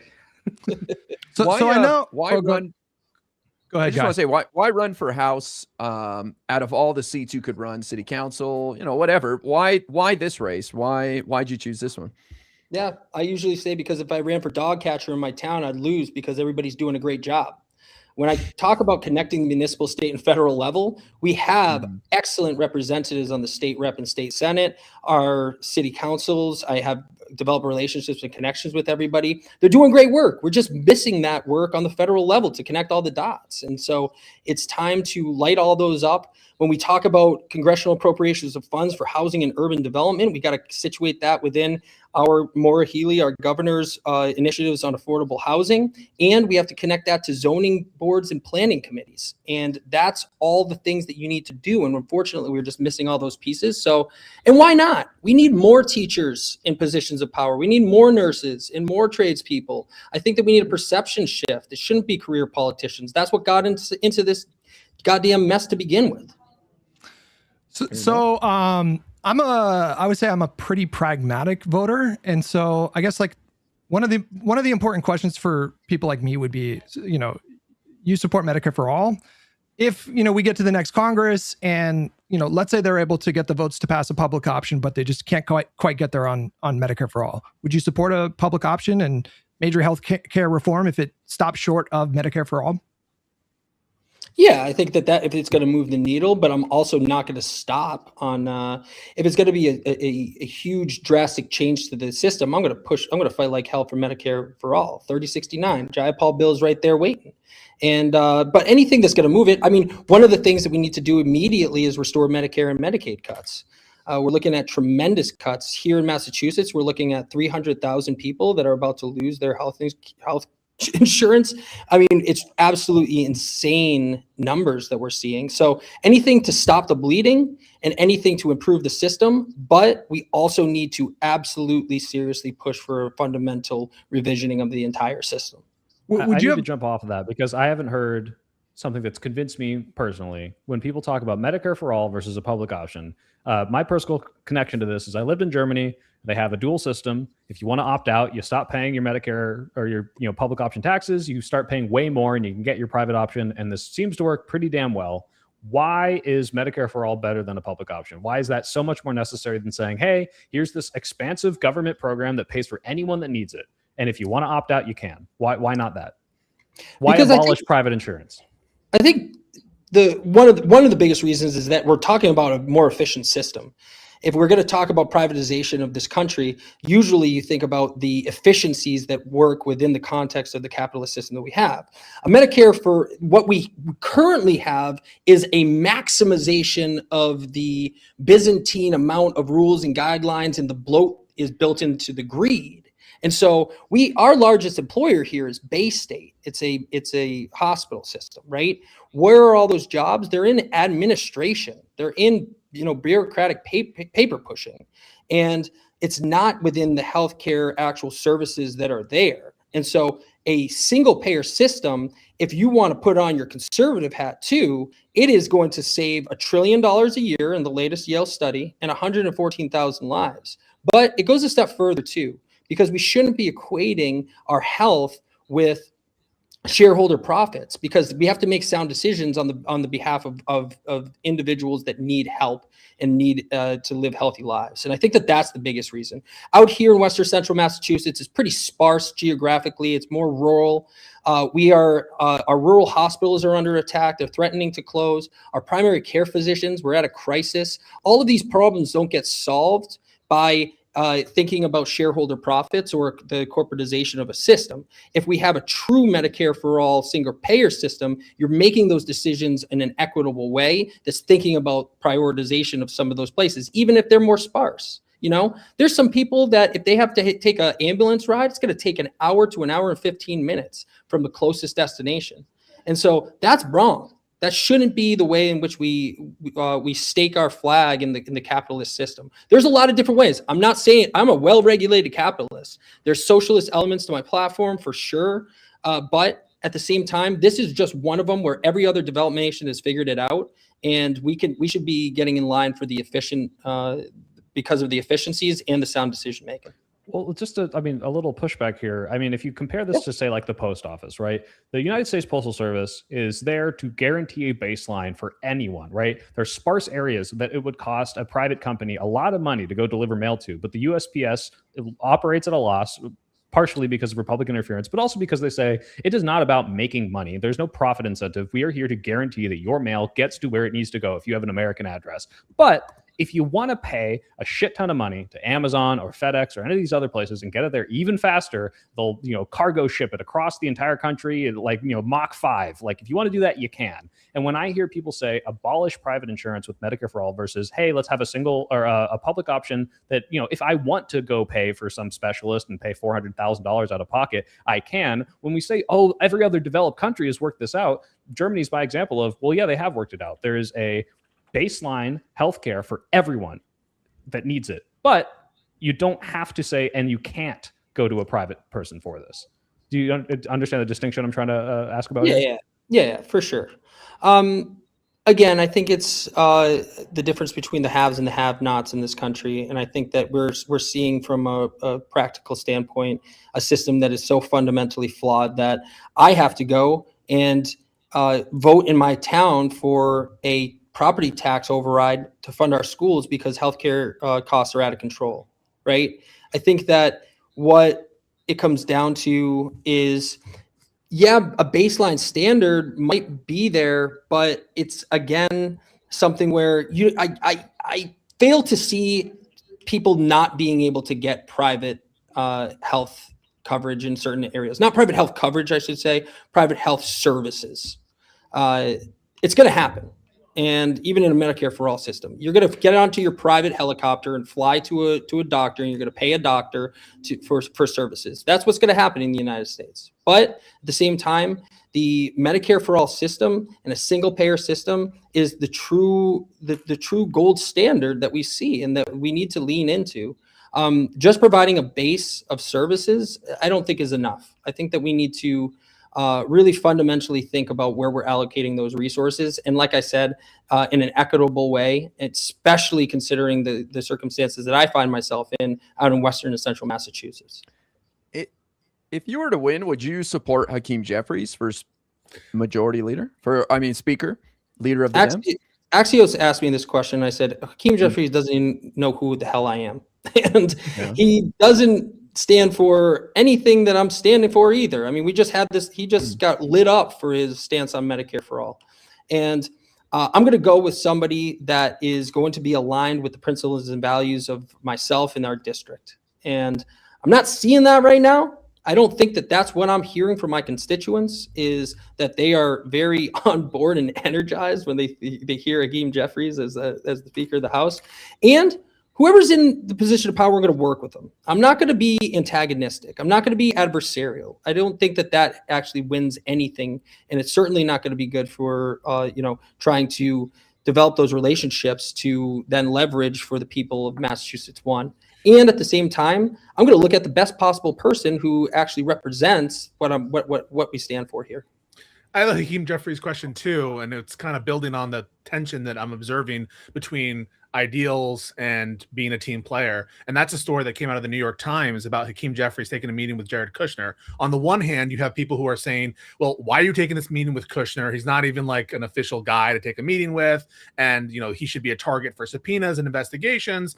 And then you have another side of people saying, like, listen, Mamdani takes meetings. Everyone takes meetings. He's the leader, and this is clearly representative of the federal government. And so at least hear him out. And then I think still third, another position, which is kind of like the administration has taken a kind of bad faith approach to negotiating, just look at Canada, for example, and just look at what they did in the previous shutdown fights. And so maybe just have a great degree of skepticism. What's your take on that meeting, and how you would, what do you kind of take away from that story? I keep doors open. I don't close them. The minute that you close them, you stop listening to each other. You can't get shit done. And so I'm taking that meeting. I'm going to try to I'm going to extract as much information as possible. I'll try to be as convincing as possible. I mean, we've seen, we're talking about Kushner, but we've seen Trump. I mean, whoever's the last person to whisper in his ear, that's what his platform becomes. And so if you can do that, especially considering the circumstances, you're going to take that meeting. right? I think that that's what Mamdani was doing. He knows that they are diametrically opposite and oppose each other, and then they go and talk shit about each other right when they leave. But it's hard to talk shit in front of somebody's face, right? And so I think that is what is is embedded within me. It's always been there. For instance, once I win this, I'm going to go and speak to the Republican town committees and Republican city committees, because they deserve to be listened to. Because if I'm going to represent everybody, I'm going to represent everybody. And I think that plays into this. The Kushner meeting, I would absolutely take that. And I think that just by taking a meeting doesn't mean that you're endorsing what's going on. I think that that's a dangerous precedent to set. And I think that dialogue needs to happen, especially now. You call balls and strikes, Jeremy. I like that about you. It's a good answer. I think that's the grown-up answer, by the way. Was there any landmark legislation from Biden that you would have would you have voted against? Infrastructure bill, IRA, ARP? No, I wouldn't. I think that those were unprecedented times too. I mean, that was crazy. COVID was it was an infusion of money in a really interesting way. And actually my opponent is going on a infrastructure tour right now, because he doesn't have any landmark legislation to actually be touting recent. So he's going on an ARPA IRA tour right now. And that money was congressionally appropriated in 2021, 2022. And I think that that's what we needed for an economic stimulus. I think that right there shows that when we're investing within our infrastructure, within our society, that actually has reverberations of economic stimulation. And so I think that for the most part, Biden's track record when it came to executive initiatives and legislature initiatives was pretty sound. If there's certain elements, maybe I can piecemeal them out, but overall, I think that what happened there was the economy wasn't as bad as it was feeling. There was like a gut feeling that it was bad, right? And then that was capitalized on just the Trump and the Trump kind of campaign, and everybody being just yelling it louder, because Democrats are just so weak, and they're always on their heels, and they're always on the defense. And so all of these achievements and things that we should be celebrating, they fell to the wayside because it just didn't feel like a good economy. And so I think that has to do with the messaging and branding of what we're talking about. But I think that, Biden low key was his legislative initiatives and executive decision was pretty damn good. I don't know. Hell yeah. We're glad to hear you say that. We're kind of Biden stands. Yeah, especially with a 50-50 split Senate. Yeah. I think that a lot gets lost in that debate, man. I mean, it's just when you leave an exit like that, that's the swan song that plays, and that's the only thing that you get that your record really remembers, and it's unfortunate. Yeah, there's another big race at the top of the ticket: Ed Markey versus Seth Moulton. Ed boy. Markey's been there a long time, so I'm gonna see. Are you gonna hold the same principle? Is it time for Ed Markey to go? What's going on there? So this is what I'll say: caucus season. We had caucus season in the winter and spring, and I'm in the room because I'm everywhere in the district. I went to 25 caucuses, and caucuses are where you get the delegates to then go to the convention to then pick the people that are going to be for statewide seats. And I watched Ed's team sit there and say, I'm the progressive champion of the Green New Deal and LGBTQ plus rights. And I go, yep, that's us. And then Seth Moulton's team would stand up and they would say, it's time for a new generation of leadership with strong, fresh ideas and energy. And I would go, yes, that's also us. And guess who wasn't in the room? Richard Neal. And so we would get both of those camps together because we've combined those ideas, and we are just crushing it on that side, because when you're there and you have both of those narratives embedded. And so both of those guys, I was just at a candidates forum. Seth showed up. Ed Markey commented on my leather jacket that has a Pats patch right here. But that's the extent to which I kind of interact with them, because we're doing our own thing out here. And I win by virtue of having the best of both worlds in that race. So we're hoping that there's a strong show out for that, because I think that that's going to be boding well for us. No, you took that question vote, and perfectly spun it into attacking your primary opponent. I have a question on your distinguishing of yourself from. Wait, Richard you don't want to push him one more time, guy? Yeah, sorry. Yeah, go ahead, guy. Who are you voting for? I'm gonna put Mickey Mouse on the ballot. Oh, no. Wait, Y'all not gonna get me. You kidding me? I'm trying, man. I'm trying. Wait, so I have a question about distinguishing yourself from Richard Neal. So my understanding is your district is kind of conservative, a little more Catholic, and so he's actually a little more moderate on abortion. His record is like, yes, I'm pro Roe v. Wade. However, I might restrict it, government funds a little bit here or there. Is that something you distinguish yourself on? I would assume it is. And if so, how does that affect your ability to win if like Richard Neal is able to do these things that are more moderate on abortion and still win the votes in these previous elections? Great question. Our district is very, very weird. I would say that it's not necessarily conservative, but definitely has pockets within what we call Hampden County, our most populated county here. It's also something that you can't pin down. If an analyst came in and looked at it, it's 30% of the land mass of Massachusetts, 83 municipalities. It's huge, right? And they would come in and they would look at our rural areas and they go, aha, your rural areas, those are going to skew conservative. And I go, nope, that's our educated hill folk. And those people are real liberal. And so you got to have the nuances. So in order to understand the answer to this, you have to kind of carve out the nuances. And so traditionally speaking, what Richard Neal has relied on is a more centrist Catholic base of Irish Catholic votes. Over time, he's failed to develop the relationships or maintain the relationships with people in a more diverse population, and that's particularly in our Black and brown communities in our major metropolitan areas. And so over time, what's happened is individuals have aged, they might have moved to Florida, and he hasn't maintained a new generation of voters. And that's where it's really coming back to haunt him now, because the last time he had a serious race was 5 years ago. And that's a long time when you're considering an older population, an older voting base. He's 77 years old. And so that 77 to 87 is the thing that he would really rely on. But also what we're doing is we're separating ourselves in different ways. I don't really hit him on the abortion stuff. His track record is not always there, but it's the things that we really hit him on are the corporate greed and connections, the Green New Deal. He failed to co-sponsor that, only individual in the Massachusetts delegation. Abolish ICE. He's setting out mailer after mailer on those. But those are the Medicare for all. He won't say that. It takes money from United Health and Pfizer.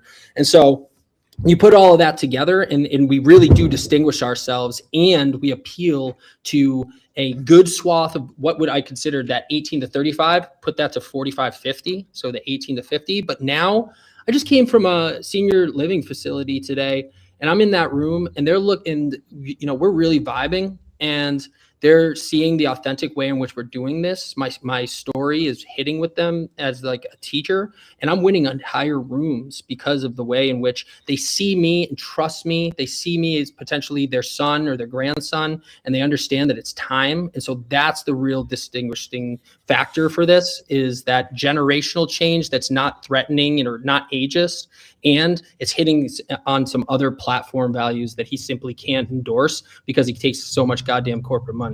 So you haven't said that he's too old being 78. Oh, definitely not. I'm not going to say that, because age is but a number if you have the right ideas and the energy and the enthusiasm to do the job. And the other thing that I say, I was at the Massachusetts Democratic Convention last year, and the Mass Young Dems have a party at 10:30 at the casino. Why do they have a party at 10:30? Because I'm going to put myself in that, ain't no older people are going to come out to a 10:30 party. Guess who showed up at 12 o'clock? Ed Markey and Ayanna Presley, and they were dancing all night, and they left probably about 1.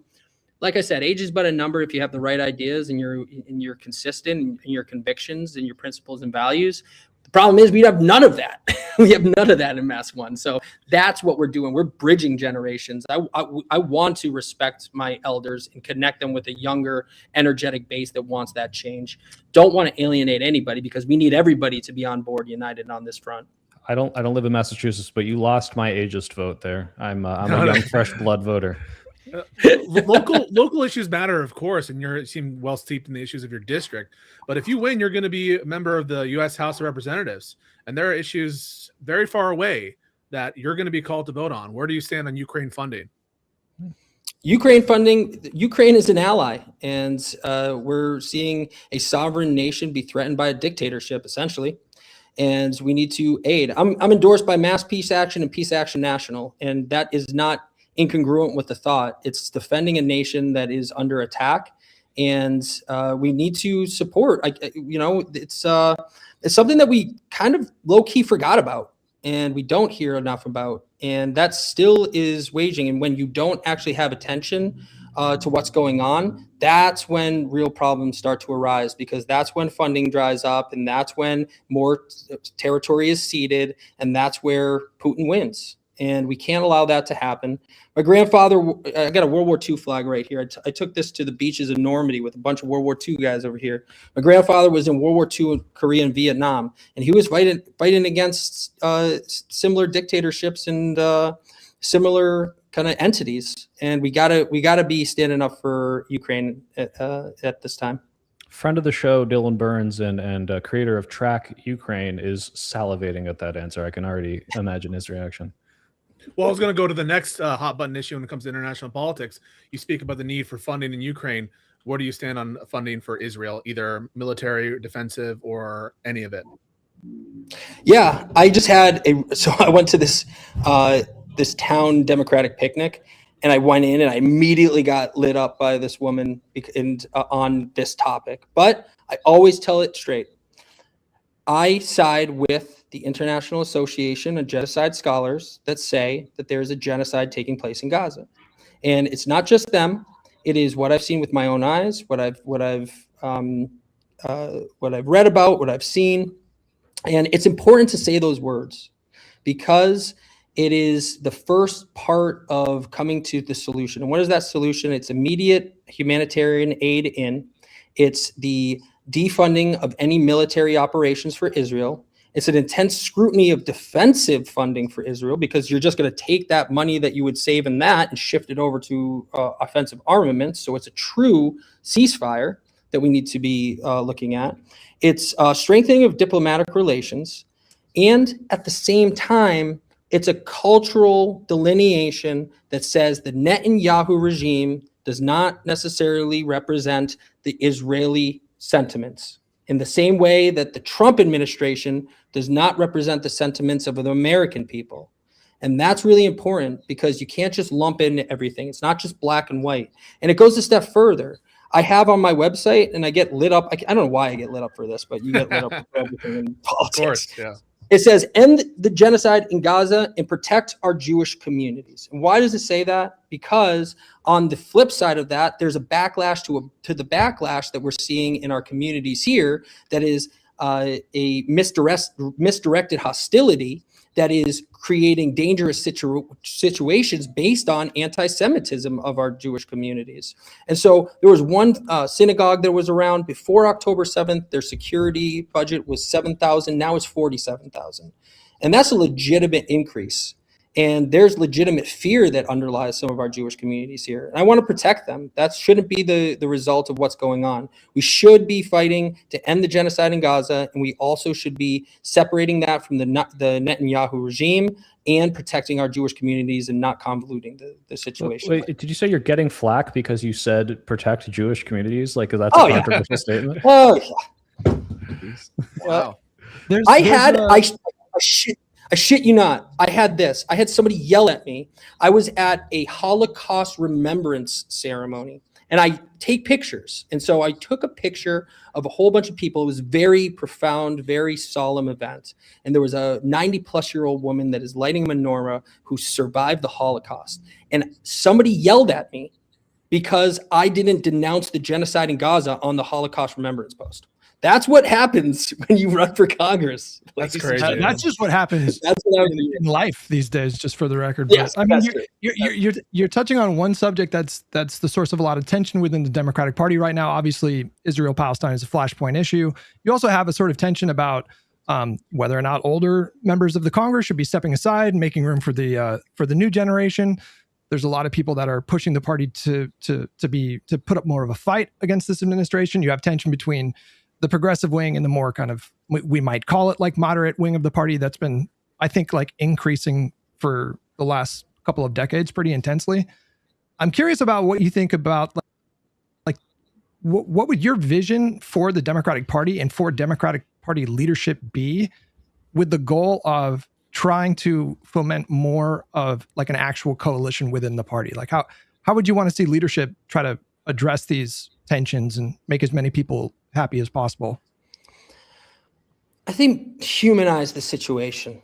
That's what we've done extraordinarily well here. If you actually follow us on social media, and not a lot of people do because we actually haven't wanted to flare out to a viral nature. I want to have a relationship with the people of our district. If you look at our Facebook, for instance, we have 8.7 thousand followers. That's a hearty 8.7 thousand because I carefully curated only people in the district to invite into that are potential voters within Western Central Massachusetts. And then what do you see on our posts? In the comment section, you see a community that we've built and individuals that are having thoughtful dialogue based on disagreement. We've essentially moderated kind of almost like a subreddit within the confines of Facebook in a really kind of uplifting way. And I think that that's what we're missing. When it comes to the leadership and developing a coalition, we often think of it as us versus them, and we get lost in third rail rhetoric. And I want to put that all behind us. I want to drop those pretenses. We've leaned heavily into local relationships. I also want to lean into the human relationships with other individuals. I remember this video that Obama and John Boehner made when they were leaving the White House together. And it's this little kitschy video and stuff, but it was so sweet. It was really sweet. And I think that you should go watch it because there was just this brief moment of like armistice that was like just something that just sticks out in my mind. And I think that if we can get back to appreciating each other, we can celebrate those wins together. We can lower the temperature on all of this because we don't actually have to be shouting at each other all the time. We can actually get shit done. I think I needed to hear that. One last question. Literally the whole weekend arguing with people on Twitter. But go ahead, Pisco. No. As you're wont to do, Hutch. As you're wont to do. My last question for you is: you talked a little bit about what you learned from, MAGA people within your district, what you learned from talking to people you disagree with, and maybe bring them over to your side. What have you learned, if anything, from your students? Oh, a hell of a lot. That the younger generation has a lot of pressures that even me at 39 didn't have. I mean, I got my first cell phone when I was in college. They are introduced to technology, and not just in technology, intrusive technologies that are surveilling them, that are interacting with them day and night. And those constant pressures kind of mix into this idea that you need to always be on, or you need to fit into some sort of mold. I really appreciate the uniqueness of what's going on. I'm tremendously proud of how vulnerable students can be and how they lean into stuff that was stigmatized in my generation. I always say that there were no gay kids that in my school when I was growing up in the small town, but there sure as hell was a lot of people that found themselves in college. And it's not like that anymore. I think that they're more compassionate. I think that they're more caring. I think that they get undue flack from older generations. For instance, when I hear, oh, kids don't want to work, that's not true. Kids don't want to work for a corporation that's going to abuse them and spit them out at the last second and work them to the bone at the behest of CEOs. They don't want to work, and not feel like they could take a vacation, or else they're going to feel bad because they're not being productive. So I think that what I've learned from my students is that I have a lot of faith in a new generation, and that's why I want to I take them very seriously. The average age of my campaign is somewhere in the 25 range. Oh, wow. And that's by design. I mean, they're very talented, they're very competent and skilled and brilliant, and I love to harness that energy and give the sense of responsibility, especially now at this inflection point in American history. All of us are live streamers. Do you watch any live streams or follow any YouTube channels? No, absolutely not. He wanted me back. Soypill, shout out to Soypill. I mean, I know Soypill because we've done some stuff together. But a couple panels. aside from that, it's so crazy because when like stuff like this happens, all of my like team and like these like Progressive Victory, shout out to Progressive Victory, they're awesome. They're like, oh my God, you talked to like Mr. Beat? And I was like, yeah, who's that? I have no idea who anybody is. But the more important question, are any of your kids like, oh my God, you talked to Hutch, my favorite Call of Duty streamer? Does this ever happen? You got to report back on that one. Yeah, there's no kids that know who Call of Duty right now. That was. But I think that's actually one of the. I think that's one of the things that I love about this is that I'm a dude from Western Mass, and I watch football, and I don't watch. I don't binge CNN or MS Now or anything like that. I listen to NPR about 4 times a day. I listen to the Daily as a podcast. I read, certain news. I live my life like that, and this is also really good. I think that this conversation is awesome. You do a phenomenal job here, and I think that's the kind of best of both worlds right here. You get a glimpse into Western Mass and what we're doing over here, and I get a glimpse in the people that are having the conversations that we need to have. You worked in media, correct? In nonprofit media. Yeah. My question is, we're so fucked. Do you have a legislative way to fix the polarized, insane, 24/7 hate machine that is media? Have you proposed that at all in your campaign, or do you have any ideas? We're so tired. We're so very tired. Yeah, the big systematic restructuring would be we're in the new age of the robber barons, and we need to break up these media conglomerates. Hey. We're seeing that, present a very dangerous consolidated narrative, and we need to push against that for sure. I also think that we need to do a better job at what's called critical media literacy. That is, shout out to Allison Butler, was on my dissertation committee. That is not just looking at educating people on how to vet sources and how to review and critically analyze the way in which we're ingesting media, but who is owning that media.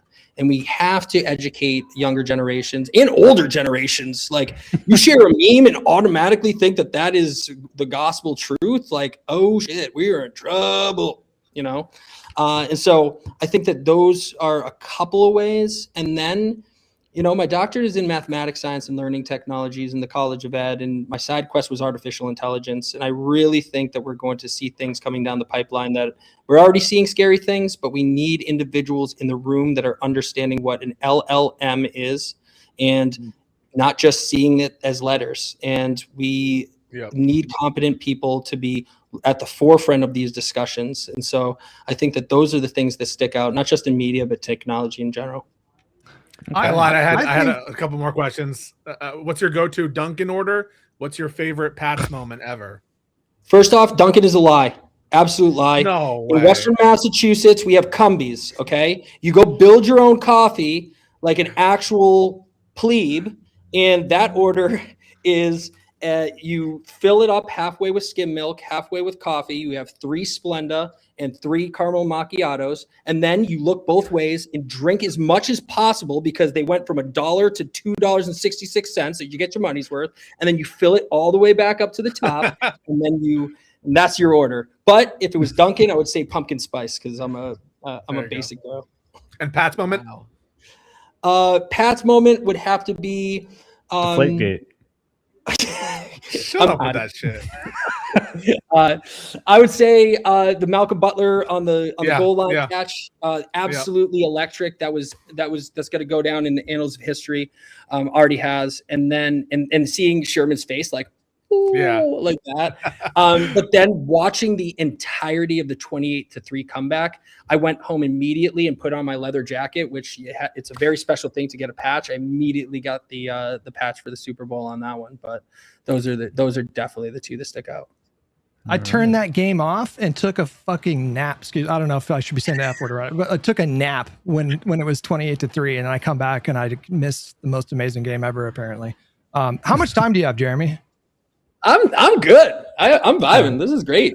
You brought up AI, and that's a topic that I think is probably going to be a top 3 issue in 2028. And there's a really kind of fascinating moment going on right now, not just in Democratic Party politics, but just like in the culture, because you very obviously have this pretty massive revolt that's happening right now, especially AI data centers has become a really important political issue. How do you balance? I mean, I wonder what your general take on AI is, and how do you balance sort of addressing those populist demands while also, I don't know how you feel about AI, but like balancing the importance of not stifling it too much so our adversaries don't get an enormous leg up on us. I mean, you know, share your thoughts. Yeah. So I think that artificial intelligence is an incredible technology. I mean, I'm just astounded at what it can actually accomplish at this point when it comes to, you know, visual generation, just thinking about the algorithms just behind everything. It's crazy. Traffic. This is very, if we can harness it for good, it has the potential of being a real game changer. The problem is that we don't actually put any guardrails or guidelines on this. So what are we actually seeing? And I give this as an example. There was an individual in Canada who types in to a kind of chat GPT or otherwise, how to load a shotgun. What are the highest traffic times at the mall? Goes out and commits a mass shooting, right? And there's nothing to, you know, prosecute. There's nothing to do. There's no consequences that happen. I think that, I don't know if it was ChatGPT. Sorry, ChatGPT, for putting you on blast, but the Sam Altmans of the world were like, oh yeah, I apologize, and blah, blah, blah.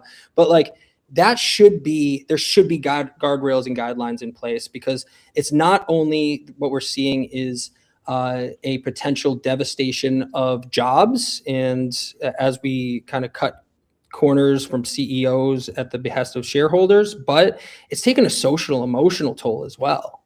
And we have to really be thinking critically of how we're going to be utilizing these technologies.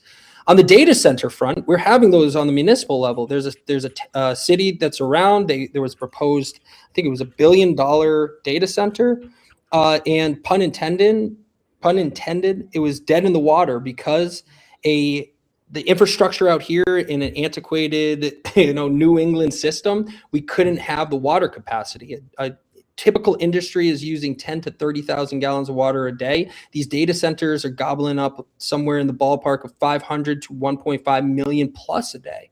And that's just not sustainable. It's just sucking up resources from our local communities. And that's not even considering the electrical output of these things. And we're already at an energy crisis in Massachusetts. So they don't fit anywhere within our society. And then when we're building them, they're going to algorithms that are being generated to take away jobs. So we're building our own economic coffins. And we need to be proactive in thinking about. Oh, I'm sorry. Yep. I didn't mean to cut you. I was just gonna say, no, go ahead. But if we want these data centers, they do have to exist, right? Like, so where do they get built? And so, I kind of like what Shapiro is doing in Pennsylvania. He's addressing people's concerns, he's not committing to like a 1-year moratorium or anything like that. I'm not sure if you saw the executive order he signed, but, put some restrictions on data centers without completely banning them. And yeah. I think a 6-month moratorium is definitely due. I would definitely support that on the national level. Maybe not a year. I probably would do a year or two. We just need studies. We need some data. We need some impact of this. And if it's something where we're thinking that we're going to lose some sort of tech race, we're already losing a tech race. Go to China and see that, how in which they implement in essentially the dictatorship that they have there, that how they are implementing things, not only on a year basis, but a 5 and 10 and 15 year plan. And so what I want to do is make the best, most sound decisions for the individuals in my district. And what I'm seeing, I will say this, I'm not anti-data center. But every single plan that I've seen proposed within my district does not make sense on a resource level or on an economic level. And so I will look at everything on a case-by-case basis. But what we're seeing is that every municipality is getting bombarded with these corporations coming in and trying to leverage the fact that they have high-powered lawyers and they are up against individuals in select boards or city councils that may not be nuanced enough or have the resources to really scrutinize the plans that are putting forward. And so that's a problem. If we're not actually on the same page and they're coming in and strong arming our local governments and we have no protections on the state or federal level, then we're just making these without any recourse to say no. And that's what's happening in a lot of places around. Well, that's why I like what Shapiro's doing, because he did mandate that if a company wants to come in and build a data center in a community, they have to get the consent of the people that are there, thus giving those people leverage to, you know, negotiate terms. And so that felt like a very pragmatic. I'm not sure about a moratorium, but I understand that your answer probably reflects the conversations that you're having with your constituents. For sure. And I want to say, Hutch, what if the people are wrong? Okay, what if the data centers are good and I don't care what the people think and we should put them in? But that's just my 2 cents. Yeah, Hutch. What if these data centers produce cotton candy and puppies on a regular basis? Sign me up. I'm down. All right, guys. Any last minute questions before we let Jeremy go? That inspired me last one. I know I said I had the last question. This is really my last one. Is this notion of a representative being exactly that, a representative? And yes, you're there to channel the wants and desires and represent your constituencies, but sometimes you're going to have to take an unpopular vote or two to do what's right. Are you willing to do that? Are you willing to put your interests of your constituencies first or the country first, even if it bothers people in your district and ruffles some feathers? I think I'm going to listen to my district over anybody on the party side for sure. Probably and a smart move. Even be, and that might be going against what I think is the right decision to make, right? I'll give you an example of one that was really kind of an interesting take, and obviously I wasn't a legislator at the time, but we had a ballot initiative out here in Massachusetts, and it was looking to abolish tipping across the state and going to wage-based, right? And I went into this saying, yeah, that definitely makes sense. I think that tipping, you know, it's antiquated and it's not equitable and all this stuff. Every single one of the waiters and waitresses and everybody that I talked to, they all said vote against it. And I was like, what? I was like, oh, like, what do I do in this situation? Bro, I got to tell you, I was a bartender. I was a bartender for 5 years before I was a lawyer. And I got to tell you, I was like that too. I believe in tipping. I'm in Japan right now for a few more weeks, and not having tipping is the best fucking thing ever. All right. So like, I was going to say these waitresses and waiters and bartenders, they're all crabs in a bucket. If we all did this, it would be better for everyone, but they want their dang tips. I was thoroughly convinced. You're the rep. This is why I'm never going to run for office. I'm anti waitress. I'm anti the people. The people don't know what's good for them. They don't know what's good for them on data centers. They don't know what's good for them on tipping, and we're not listening to them. That's my fucking platform. It's I'll never. Yeah, I mean, but it was just like, oh, what do I do? I ended up not voting for it because I had so many people within my orbit that I voted against what I thought would be. And I looked at the kind of the data out of it, and I talked to small business owners too, and I talked to individuals, not just the people at the front of the house and the back of the house and things like that.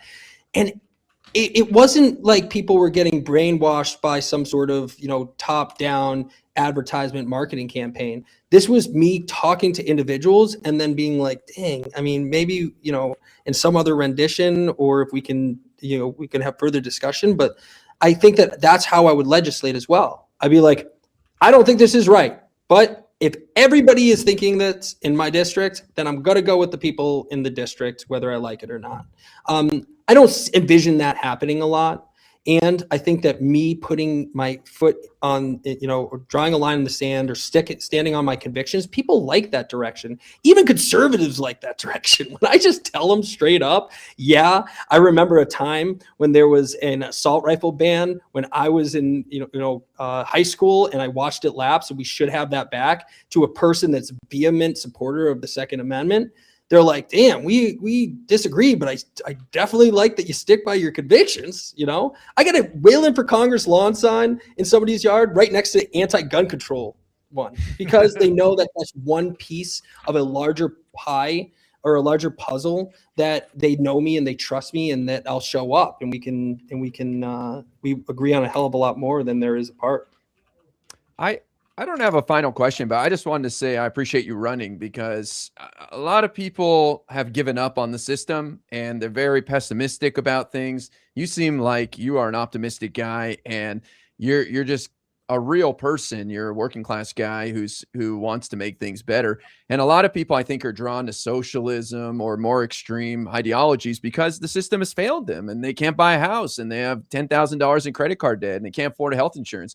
And so I think it's more of a messenger problem, like a candidate quality problem. And so I appreciate that you're running, and I also appreciate that you're challenging Richard Neal, because nobody should go uncontested. Competition is good for everybody and makes everyone step up their game. So I just want to say I appreciate you running and giving a damn. Appreciate that.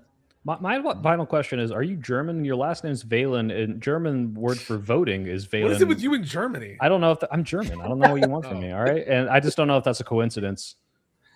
First off, it's Irish, and there's more that I just figured out. I'm sorry. I'm bad at ethno guesser, Pisco. What do you want from me? What, do all white guys look alike, Soypill? Yeah. Wow. You're in trouble. Wow. That's how dare you? How dare you ethnicize me? You canceled immediately.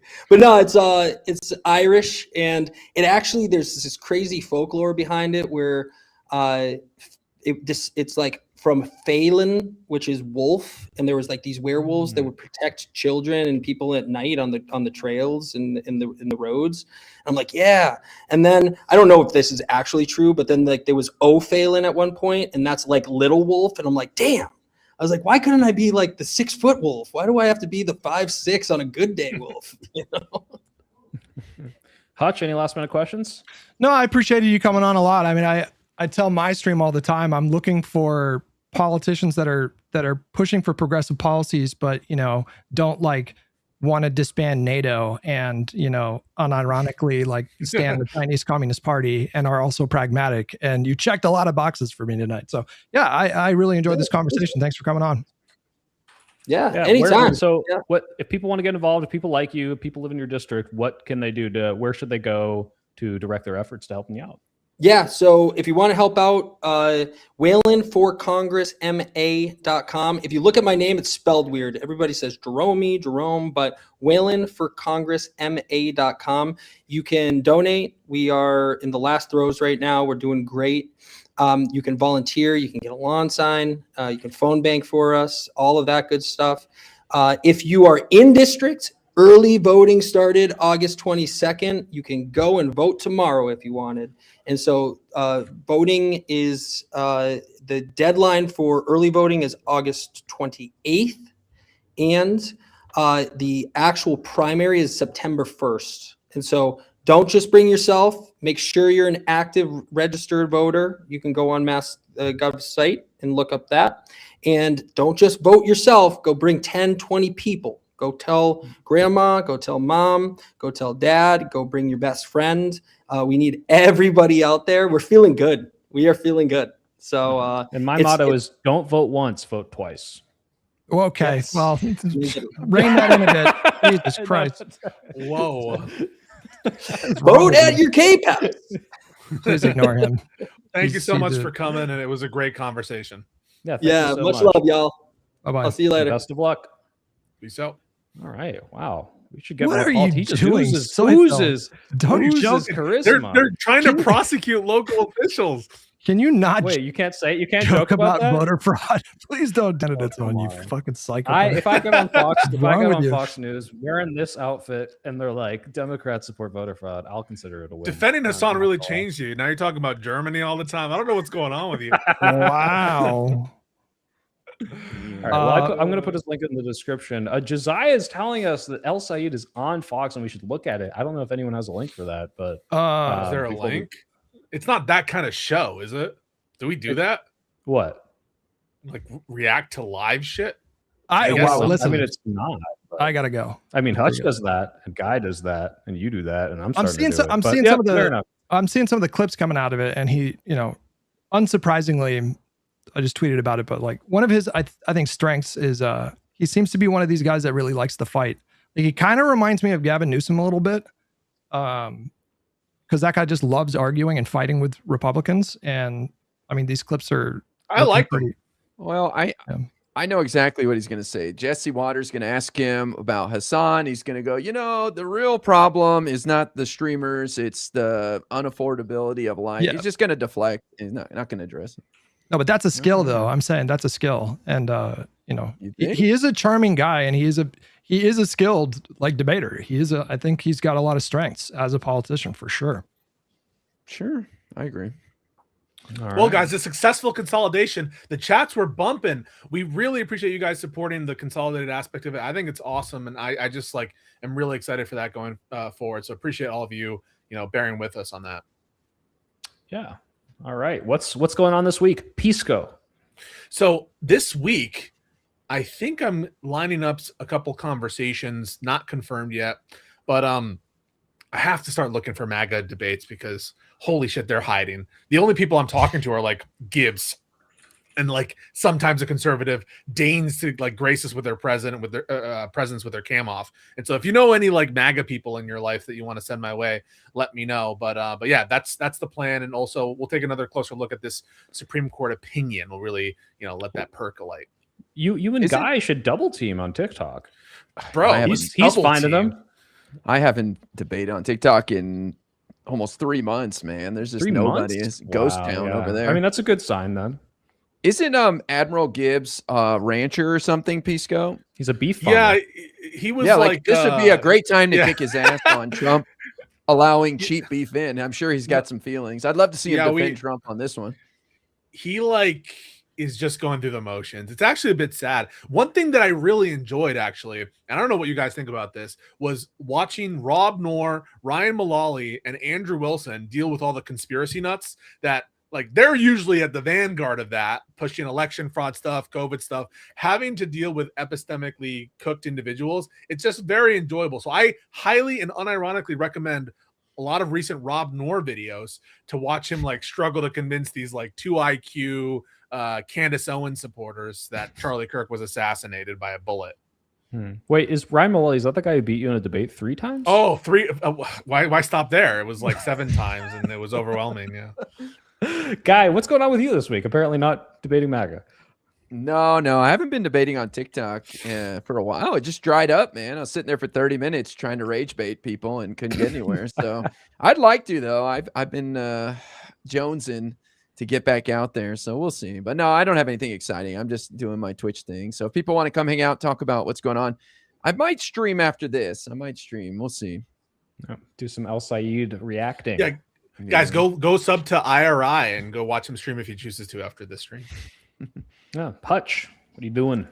Well, bouncing off of what Pisco said real quick, the reason I tell my chat this a lot, but the reason why I prefer, I think, sparring and debating lefties these days is because if you ask MAGA, if you ask a lefty, what's 2 + 2, they might be well, numbers are a social construct or whatever. But if you ask MAGA, they'll be 2 + 2 = orange. It's just what's going on with those clouds over there, and it's just so boring. So I don't even know why you're looking for MAGA people to debate, because who wants to be the Trump's strongest soldier? I mean, every Natalie jumping ship. Harp. Oh, they exist, bro. Yeah. They're dozens. They're millions. And it's because I want to keep sticking the knife through and keep getting them to admit shit, and it's just fun, and it's cathartic. I don't know. Maybe I'm just a crazy person. Yeah, and we gotta stick it to him. They can't be 5 years from now being I never supported that. No, all of these. Why do you want to keep debating ogre boys everywhere? Record. I don't. God. I haven't spoken to him in a while. As to what I'm going to be doing this week, probably fighting DGG in my chat about Pisco and Soy Pill being sweepers for communists for a little bit. And then thanks, Hutch. We appreciate it. We'll probably we appreciate you, as both Nazi sympathizers, Pisco and I. You are sympathizing with us, which makes you a Nazi sympathizer. You guys appreciate that you sweep for us. Yeah, you guys are. I was sparring with them 4 months ago, and now it's your guys' turn in the hot seat. But yeah, no. Oh yes, because we haven't debated or talked about them, and this is the first time. That's true. No, just normal stuff. I'll be streaming in the morning tomorrow around 7:30 a.m. Pacific, 10:30 a.m. Eastern. All right, right on. And my new video's out. You can go watch it. It's about Elon Musk and his shitty movie he's promoting. I'm streaming more often now. I'm going to be one of you freaks and doing this like maybe 2 hours a day, which means up to and including randomly jumping in on any of your streams to have conversations about things that may or may not involve me, because that seems like a lot of fun. And I will promote this. I won't like blast the link everywhere, but I made little soy plushies, and I need 25 more people to pre-order, or else no one gets one except for me. I'm gonna actually pre-order that. That would be really I'm gonna get sad that because he's so cute. Look at him. Do you deliver internationally? Do you deliver to Japan? I don't. Can't you just get it sent to your place? I want it now. I want it now. Oh, that's the thing. I need it now for no, I'm just kidding. I'll have it sent in America. Well, hey, look, in Japan, I heard they love little cute things. So, I don't know what you're doing there. So now you're attacking Japanese people as being, in essence, pedophiles. That's what you're saying. All right. Anyway, this has been Live and Learn. What a fantastic episode, everybody. Thanks for joining us, and see you next week, everybody. Peace. All right, guys. Bye-bye.